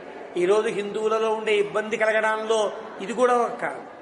వాళ్ళు పూజించుకునే ఆలయాల్లో కూడా మనం వెళ్ళి మన వేద పారాయణలు, మన యజ్ఞాలు, మన మడులు, మన బ్రాహ్మణ్యాలు చేరేటప్పటికీ వాళ్ళకంటూ వ్యవస్థ లేక వాళ్ళు అటో ఇటో వెళ్ళిపోయే దుస్థితి ఏర్పడింది. ఆనాడు గ్రామదేవతల్లాంటి ఈ దేవతలని, ఊరి దేవతలు, గ్రామ దేవతలందరినీ కూడా వాళ్ళు ఆరాధించేవారు, వాళ్ళకి తగినట్లుగా వాళ్ళు సహకరించేవారు. ఇది గొప్పతనం. శ్రీరంగ క్షేత్రంలో కూడా ఒక గ్రామదేవతలు, ఆ గ్రామదేవతకి ఏడాదికొక్కమారు రంగనాథుని దివ్య సన్నిధి నుండి పసుపు, కుంకుమ, వస్త్రాలు, గాజులు ఇవన్నీ వెళతాయి. రంగనాథుడు వెళ్ళడు, పంపిస్తాడు. అలా గ్రామదేవతల్లో కూడా ఉండేటువంటి స్థితిలో పూజించే వాళ్ళ కోసమని గ్రామంలో ఉండే అగ్రహారీకుల్లాంటి వాళ్ళంతా కూడా అలా పంపించేవారు. ఆ గ్రామదేవతకి ఆరాధనకి వీలుగా ఈ వ్యవస్థ ఉండి ఒక బ్యాలెన్స్గా ఉండేది. ఎవరికి వారికి హైందవమైన ఆరాధన, ఎవరికి వైదికమైనటువంటి ఆరాధన, వారికి మేము కూడా ఈ ధర్మంలో భాగస్వాములమే అనే ప్రవృత్తి వాళ్ళలో కలిగేటట్లుగా వ్యవస్థ సాగింది. అది ఎప్పుడైతే తప్పిందో వాళ్ళకి మేము దేవుళ్ళకి దూరమేమో, గుడులకు దూరమేమో, రానివ్వరేమో అనే అభిప్రాయాలు తర్వాత ఏర్పడడానికి గల కారణమయ్యాయి. కాబట్టి ఇదంతా కూడా కాలంలో వచ్చిన మార్పు తప్ప మన ధర్మశాస్త్రాల్లో ఎలాంటి పక్షపాతము, ఎలాంటి వివక్ష లేదని చెప్పడానికి కొంచెం లోతుకి దిగి పరిశీలిస్తే తెలుస్తుంది. కాబట్టి తామసికమైన దేవతలని తామసికంగా ఆరాధించాలి. ఆ రకంగా ఆరాధించేటట్టుగా సీతమ్మ తల్లి సురాఘట సహస్రేణ మాంసభూత ఓదనేనచ, భూతములు తినే ఓదనం, మాంసములు, సురాఘటము, కల్లుకుండలు నీకు ఇస్తానమ్మా అని మొక్కుకుంది. ఆ మొక్కుకోవడం సీతమ్మ తల్లి యొక్క గౌరవానికి కానీ, సీతమ్మ తల్లి యొక్క స్థితికి కానీ తగనిదేమీ కాదు. ఇది గుర్తించాలి. ఆ రకంగా ఆవిడ మొక్కుకుని, మొక్కులా కాదు ప్రకటించింది. ఆ రాజు కదా, రాణి స్థానంలో ఉన్న ఆవిడ ఆ రకంగా గంగానదికి చేయడానికి ఎలాంటి తప్పు ఉండదు. ఆ రకంగా చేసి సీతమ్మ తల్లి నమస్కరించి, యాని త్వత్తీరవాసీని దైవతాని వసంతి చ తాని సర్వాణి యక్ష్యామి తీర్థాని ఆయతనాని చ. నీ తీరంలో ఉండే క్షేత్రములన్నీ సేవిస్తా, నీ తీరములో ఉండే దేవతలందరినీ పూజిస్తా అంటూ. ఇక్కడ చిన్న సందేహం కలుగుతుంది. రామచంద్రమూర్తే పరదైవత అయినప్పుడు, రాముడే పరాత్పరుడు కదా, రాముడిని పూజిస్తే ఇంకెవరిని పూజించాలి? ఇంకెవరిని పూజించక్కర్లా, ఇందులో సందేహమే లేదు. బ్రహ్మాదులంతా ప్రకటించిన అంశం. అలాంటి పరాత్పరుడైన పరదేవత అయినటువంటి రామచంద్రమూర్తి ఇల్లాలై ఉండి, రామచంద్రమూర్తిని విడిచి ఇతర దేవతలను, ఇతర క్షుద్రాది దేవతలను, వాసంలో ఉండేటువంటి వారందరినీ పూజించవచ్చునా అంటే పూజించవచ్చు. రామస్యార్థే నమస్యంతి అంటాడు వాల్మీకి అయోధ్యాకాండలో. రాముడికి క్షేమం కలగాలి అని ఏ దేవతనైనా పూజించవచ్చు. అది తమాషా. గోపికలు కాత్యాయనిని పూజించి కృష్ణుడిని భర్తగా పొందారు. గోపికలంటే కృష్ణ భక్తలని పేరు. కృష్ణ భక్తిలో నిండినవారు, కృష్ణుని యందు భక్తి పరిపూర్ణమైనటువంటి ఒక స్థితి పొందిన వారైనటువంటి గోపికలు కృష్ణుణ్ణి కాకుండా కాత్యాయని పూజించారే, పూజించవచ్చునా అంటే పూజించాలి. ఎందువల్ల? కృష్ణుణ్ణి భర్తగా పొందుతున్నారు కదా. ఆ కాత్యాయని మహామాయే సర్వలోకేశ్వర సర్వయోగిన్యధీశ్వరి నందగోపసుతం దేవం పతిమ్మే కురు సర్వదా. కృష్ణుడి కోసం ఏ దేవతలైనా పూజించవచ్చు. అంటే లక్ష్యం ఏదై ఉండాలి, పరాత్పరుడే నాకు లక్ష్యమై ఉండాలి. కానీ సీతమ్మ తల్లికి పరాత్పరుడు పరదేవత రాముడే. ఆ రాముడి క్షేమం కోసం నా రాముడు బాగుండాలని ఏ దేవతకు మొక్కితే ఏం తప్పే ఉందండి. ఈ దేవతలందరూ కూడా రాముడిని క్షేమం చూసుకోవాలంటే రాముడు బాగుండాలని. గోదమ్మ తల్లి రంగనాథుడితో వివాహం కావడానికని మన్మధుణ్ణి పూజించింది అంటారు నాట్య తిరుముజులు. అది తప్ప ఒప్ప అంటే చాలా అది సమంజసమే, తప్పేం కాదు. ఎందువల్ల మన్మధుని యొక్క కోరిక తనలో కలిగి రంగనాథుడిని భర్తగా అనుకుంటుంది. అదే కోరికను రంగనాథుల్లో కలిగించాలంటే మన్మధుడే కలిగించాలి. ఓ మన్మథ, నాకు రికమెండేషన్ చేయవా, రంగనాథుని యందు నాకు ప్రేమ కలిగేటట్లుగా చెయ్యవా అని ఆయన ప్రార్థించింది. ఇది తప్ప ఒప్ప? ఒప్పే. ఎందువల్ల లక్ష్యము గొప్పదైనప్పుడు, పొందే ప్రాప్యమైనది అది పరాత్పరం అయినప్పుడు ఎలాంటి మార్గాన్ని యయా కయాచ విధయ బహ్వన్నం ప్రాప్నుయాతు వేద. అంటే పొందవలసినటువంటి గొప్ప ఫలం పొందాలనుకున్నప్పుడు ఏదో మార్గాన్ని అవలంబించండి అయ్యా. కానీ ఏదో మార్గాన్ని అవలంబించి అదే ఫలమని ఆగిపోకండి. ఇది మనకి సంప్రదాయం చెప్తుంది. కానీ పరాత్పరుడు రాముడే. ఆ రాముని క్షేమం కోసం సీతమ్మ తల్లి త్వత్తీరవాసీని దైవతాని వసంతి చ. అమ్మా, నీ తీరంలో ఉండే దేవతలందరికీ నమస్కరిస్తున్నా, వారందరూ కూడా రాముణ్ణి చల్లగా చూడాలి అని కోరుకుంది సీతమ్మ తల్లి. ఇదంతా ఒక పద్ధతి. కేవలం గనక రాముని కథ, రాముడు మనిషి, మానుష భావాన్ని పొందితే గనక మనిషి అయిన భర్త అయిన తన భర్తకి దేవతలే కదా రక్షించాలి. మనుషులను రక్షించేవాడు దేవతలే కదా. ఓ దేవతల్లారా, నా భర్తకి మాకు ఎలాంటి ఆపద లేకుండా చూడండి అనేది మానుష భావం పట్టి ఒక అర్థం. రెండవ అర్థం, భర్త రామునికి క్షేమం కలగాలని ఏ దేవతైనా ఉపకరించవచ్చు కాక, కానీ రాముడి క్షేమం కలగడం ప్రధానంగా ఉండాలి. ఈ స్థితిలో సీతమ్మ తల్లి ఇలా కోరుకుంది. పునరేవ మహాబాహు మయా భ్రాత్రాచ సంగతః అయోధ్యాం వనవాసాత్తు ప్రవిశతు అనఘో అనఘే. సంబోధన అనఘే పాపరహితురాలు గంగ. గంగకుండే గొప్పతనం అది. గంగలో ఎంత పాపాత్ముడు తను మునిగిన పాపములన్నీ గంగలో కొట్టుకుపోయినా గంగకే పాపము అంటదు భగవంతునికి వలే అని అంటారు. నమే కర్మాణి లింపంతి నమే కర్మఫలే స్పృహ. నేనే పని చేస్తున్నా ఆ పనికి సంబంధించిన ఫలం నాకు ఎలాగైతే లభించదో అని భగవంతుడు చెప్పాడే, ఆ విధంగా గంగకి ఏ పాపము అంటదో అని ఒక వరం, భగవంతుడు ఇచ్చిన వరం. కాబట్టి అనఘే, ఏ పాపరహితురాలా. అనఘ, నీవెంత అనఘేనో నా భర్త కూడా అనఘుడు. కారణం, ఆయన నుంచే కదా నువ్వు పుట్టావు, ఆయన యొక్క శ్రీపాదం నుంచి కదా నువ్వు పుట్టావు. ఆయన అనఘుడైనప్పుడే నువ్వు అనఘ అవుతావు.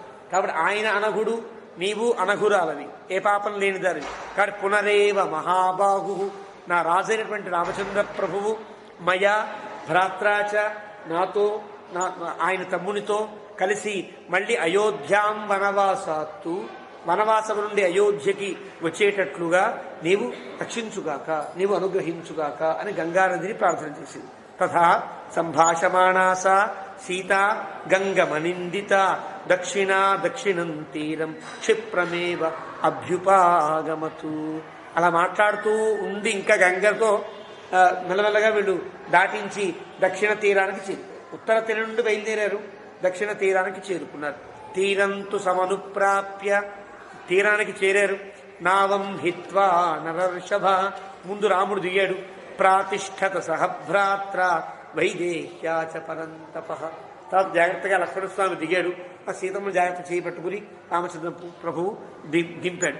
అథ అబ్రవీతు మహాబాహు సుమిత్రానందవర్ధనం భవ సంరక్షణార్థాయ సజనే విజనే పివ. లక్ష్మణ, కంచె మనం జాగ్రత్తగా ఉంది. సజనమైన విజనమైన, జనమున్నా జనం లేకపోయినా కూడా మనం ఎంత జాగ్రత్తగా ఉండాలంటే భవ సంరక్షణార్థాయ, మనం రక్షించుకోవాలి. ఎవరిని? సీతను రక్షించుకునేటట్లుగా మనం జాగ్రత్తగా ఉండాలి. అవశ్యం రక్షణం కార్యం అదృష్టే విజనే వనే అగ్రతో గచ్చ సౌమిత్రే సీతా త్వాం అనుగచ్చతు పృష్ఠతోహం గమిష్యామి. నీవు ముందు నడు, వెనుక సీత ఉంటుంది, మధ్యలో సీత ఉంటుంది, నేను వెనుకాల ఉంటాను. ఇలా బయలుదేరుతాను జాగ్రత్తగా. ఇది మళ్ళీ రివర్స్ అయి అరణ్యకాండలో రాముడు ముందు సీత వెనుక లక్ష్మణస్వామి వెనకాల వస్తారు. ఎందుకో అక్కడ చెప్పుకుందాం. ఇక్కడ ముందు లక్ష్మణుడు, మధ్యలో సీత, వెనుక రామచంద్ర ప్రభు. అంటే ముందు ఒక కుమారుడు తల్లికి దారి చూపించినట్టు, తల్లిదండ్రులని జాగ్రత్తగా తీసుకెళ్ళినటువంటి స్థితిలో తనకంటే చిన్నవాడైన వాడు ముందు దారి చూపించినట్టుగా లక్ష్మణస్వామి ముందు ఉండాలి. ధర్మాన్ని పట్టి చెప్పాడు. ధర్మాన్ని పట్టి చూస్తే సీత ముందు ఉండాలి. వయస్సు రీత్యా వయస్సు రాముడి కంటే ఎంత చిన్నదో లక్ష్మణుడి కంటే అంతే చిన్నది. కానీ సీత ముందుండి లక్ష్మణుడు వెనకాల ఉండి చివర తాను ఉండాలి ఒక క్రమంలో పెడితే. కానీ ఆ క్రమాన్ని పాటించడానికి వీల్లేదు. సీత పితృస్థానంలోకి మాతృస్థానంలోకి చేరింది కాబట్టి కారణం పెద్ద అన్నయ్య తండ్రితో సమానం కాబట్టి తల్లి స్థానంలో తాను చేరింది. ఇక్కడ లక్ష్మణస్వామి చిన్నవాడయ్యాడు. ఇక్కడ చిన్నవాడైన లక్ష్మణుడు ముందు, తనకంటే చిన్నదైన సీత మధ్యలో, పెద్దవాడైనటువంటి రాముడు వెనక. ఇలాగ ధర్మాన్ని పాటిస్తూ అడవిలోకి వెళుతున్నాడు. ఇలా వెళదామయ్యా, నువ్వు నేను కూడా అన్యోన్యస్య ఇహ నో రక్ష కర్తవ్యా పురుషర్షభ. ఇద్దరం కూడబలుక్కుంటూ జాగ్రత్తగా మనం రక్షించాలి, సీతమ్మను రక్షించుకోవాలి, జాగ్రత్తగా ప్రయాణం సాగించాలి అని చెప్పాడు. నహి తావత్ అతిక్రాంత సుకరా కాచన క్రియ అద్య దుఃఖం తు వైదేహి వనవాసస్య వేత్స్యతి. ఇక్కడ దాకా పెద్ద ఇబ్బంది ఏం లేదు.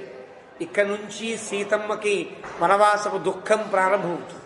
అన్ని కష్టాలే ఇక్కడ జాగ్రత్తగా మనం ఆ కష్టాలేం దరిచేరకుండా చూడవలసిన బాధ్యత ఇద్దరి మీద ఉన్నది. రామ లక్ష్మణ అని చెప్తాడు. అంటే నేను నీకు చెప్పాలి, నువ్వు నాకు చెప్పాలి తప్ప స్వతంత్రించి ఆలోచన చేయవద్దు. ఈ మాట తప్పినందుకే కదా సీతమ్మ తల్లి అపహరణకు గురైంది. ఈ మాట నేను నీకు చెప్పాలి. ఏదైనా ఉంటే పథకాన్ని నువ్వు నాకు చెప్పాలి. మన ఇద్దరం మాట్లాడుకోవాలి. నా మాట నీవు వినాలి, నీ మాట నేను అనుసరించేటట్టుగా చూసుకోవాలి. ఇద్దరం సహా కలిసి మాట్లాడుకోవాలి అన్నాడు. కానీ ఈ మాటని లక్ష్మణస్వామి మీరవలసి వచ్చింది. అరణ్యకాండలో సీతమ్మ యొక్క అపహరణం జరిగింది రాముని యొక్క మాట వినకపోయినందువల్ల. కాబట్టి ఇక్కడ రాముడు చెప్పాడు, వైదేహి వనవాసస్య వేత్స్యతి అద్య దుఃఖం ప్రణష్ట జన సంబాధం. అందరికీ దూరమయ్యాం. క్షేత్రారామ వివర్జితం, బంధువులంతా దూరమయ్యారు. అందంగా తిరిగేటువంటి క్షేత్రాలు లేవు ఇక్కడ. అందమైన ప్రాంతాలు ఏం లేవు కదా. ఉద్యానవనాలు ఉండవు. ఇక్కడి నుంచి పువ్వులుగా కనిపించవు. ఏ పువ్వు ఎలా ఉంటుందో తెలియదు, ఏ చెట్టు ఎలా ఉంటుందో తెలియదు. చెట్లు పువ్వులను ఆనందంగా చూచేటట్లుగా అరణ్యం ఉండకపోవచ్చు. కాబట్టి క్షేత్ర ఆరామ వివర్జితం విషమంచ ప్రపాతంచ. విషమం అంటే సమానమైనటువంటి మార్గం ఉండదు. ఇలా నేరుగా వెళదామనే అవకాశం ఉండదు. ఎటు మార్గం ఉంటే అటు వెళుతూ వెళ్ళాలి. విషమ మార్గమే మనకి శరణ్యము. విప్రపాతంచ, ఎక్కడ పడతామో తెలియదు, ఎక్కడ గుంట ఉందో తెలియదు. ఆకులు కప్పి ఉంటాయి, ఆకులు రాలుతూ ఉంటాయి. రాలిన ఆకులు ఏదో భూమిలాగే మనకు కనిపిస్తాయి, ఎండిపోయినట్టు కనిపిస్తాయి. అక్కడ వేస్తే అక్కడ ఏ గుంట ఉందో తెలియదు, ఏ లోతు ఉందో తెలియదు. ప్రపాతంచ విషమంచ వనమధ్య ప్రవేక్ష్యతి. అలాంటి అడవిలోకి సీత అడుగు పెట్టబోతోంది. లక్ష్మణ, మనం జాగ్రత్తగా కాపలా ఉండాలి అంటూ రాముడు జాగ్రత్తలు చెప్తున్నాడు. శృత్వా రామస్య వచనం ప్రతస్థే లక్ష్మణోగ్రత అనంతరంచ సీతాయా రాఘవో రఘునందన. రాముడు చెప్పినట్టుగా లక్ష్మణుడు ముందు నడిచాడు, సీతమ్మ మధ్యలో ఉంది, రామచంద్ర ప్రభు వెనకాల ఉన్నాడు. రఘునందన గతంతు గంగా పరపారమాసు రామం సుమంత్ర ప్రతతం నిరీక్ష్య అధ్వప్రకర్షాద్ వినివృత్త దృష్టి ఉమోచ బాష్పం వ్యథితస్తపస్వి. వీళ్ళు గంగాని దాటేంత వరకు సుమంత్రుడు అక్కడే ఉన్నాడు. పాపం కథలు అక్కడి నుంచి అలా చూస్తున్నాడు. ఎక్కడ మధ్యలోకి వెళ్ళైనా సరే అమ్మో అడవిలా ఉంది, సుమంత్ర వెనక్కి వెళ్ళిపోదామని పిలుస్తాడేమో అని ఉద్దేశం. ఎప్పుడు పిలుస్తాడో సీతమ్మ పిలవచ్చు, సుమంత్ర నేను వచ్చేస్తానవచ్చు, లక్ష్మణస్వామి నేను వచ్చేస్తానవచ్చు. ఏమో చెప్పలేం కదా. ఎవరు వెనక్కి తిరిగి వస్తారో తెలియదని వాళ్ళు కనుచూపు మేరలో కనిపించనంత వరకు అలాగే నిల్చున్నాడు సుమంత్రుడు అని. గతంతు గంగాపరం పారం ఆసు రామం సుమంత్ర ప్రతతం నిరీక్ష్య. చాలా జాగ్రత్తగా చూస్తున్నాడు. ఇంత అయిపోయారు, చిన్నగా అయిపోయారు. ఇంకా రాముడు కనిపించట్లా, సీత కనిపించట్లా, అడవిలోకి వెళ్ళిపోయారు. చాలా బాధపడుతూ అధ్వప్రకర్షాతు. ఇక వాళ్ళు వెళ్ళిన దారి ఏమిటో కనిపించట్లా, అంత కలిసిపోయారు అడవిలోకి. అంత దూరం వెళ్ళేదాకా సుమంత్రుడు చూస్తూనే ఉన్నాడు. వెళ్ళి ఇక వినివృత్త దృష్టి, ఇంకా మెల్లగా చాలా వినివృత్త దృష్టి అని. వినివృత్త దృష్టి ఇక్కడ చిన్న వ్యాఖ్యానం చేస్తారు. తాను తిరిగాడు తప్ప తన కళ్ళు తిరిగాయి తప్ప చూపులు తిరగలేదంటాడు. ఇంకా వెనకాలకే చూస్తున్నాయి, ఇలా తిరిగేశాడు తను. తిరిగినా కూడా ఇటు కూడా ఏం కనిపిస్తోంది, మళ్ళీ గంగానదీ తీరం రాముడు ఇంతే తప్ప దృష్టి మరల్లా. కేవలం మనిషి తిరిగాడు ఈ పక్కకి అంతే. ఆ రకంగా తను విధిత తపస్వి, దీనుడై చాలా బాధ కలిగిన వాడై సుమంతుడు బయలుదేరుతాడు. సలోకపాల ప్రతిమ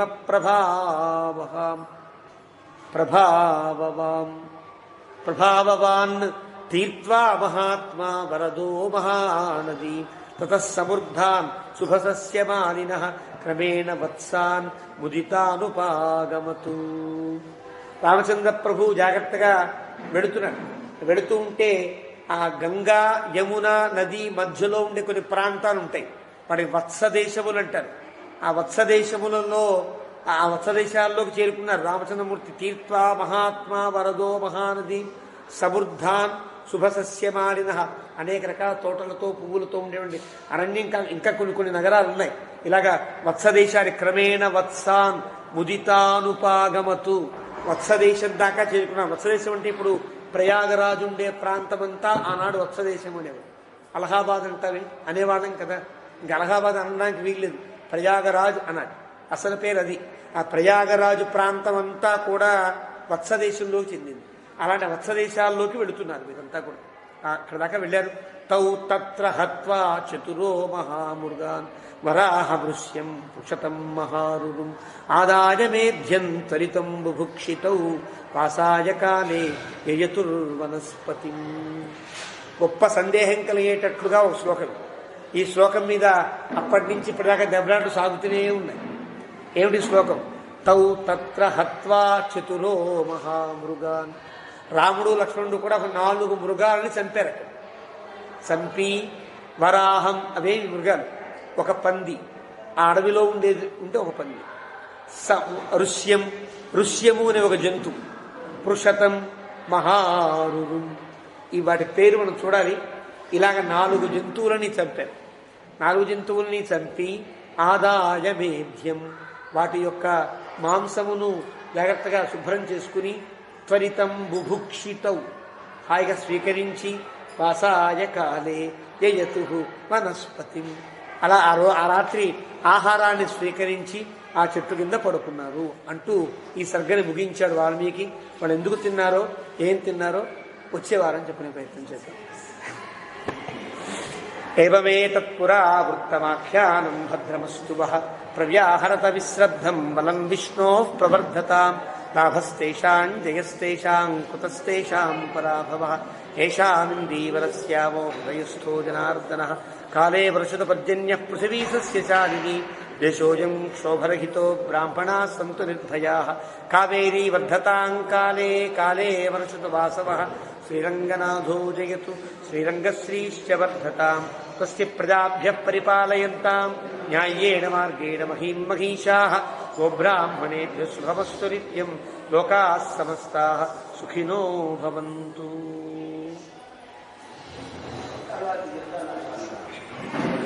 అవును,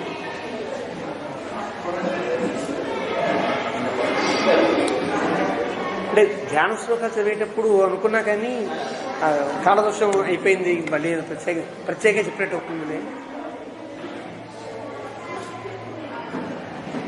ఆ శ్లోకం కూడా తీసుకున్నాను, ఇవాళ పుస్తకంలో ఉన్న శ్లోకాలు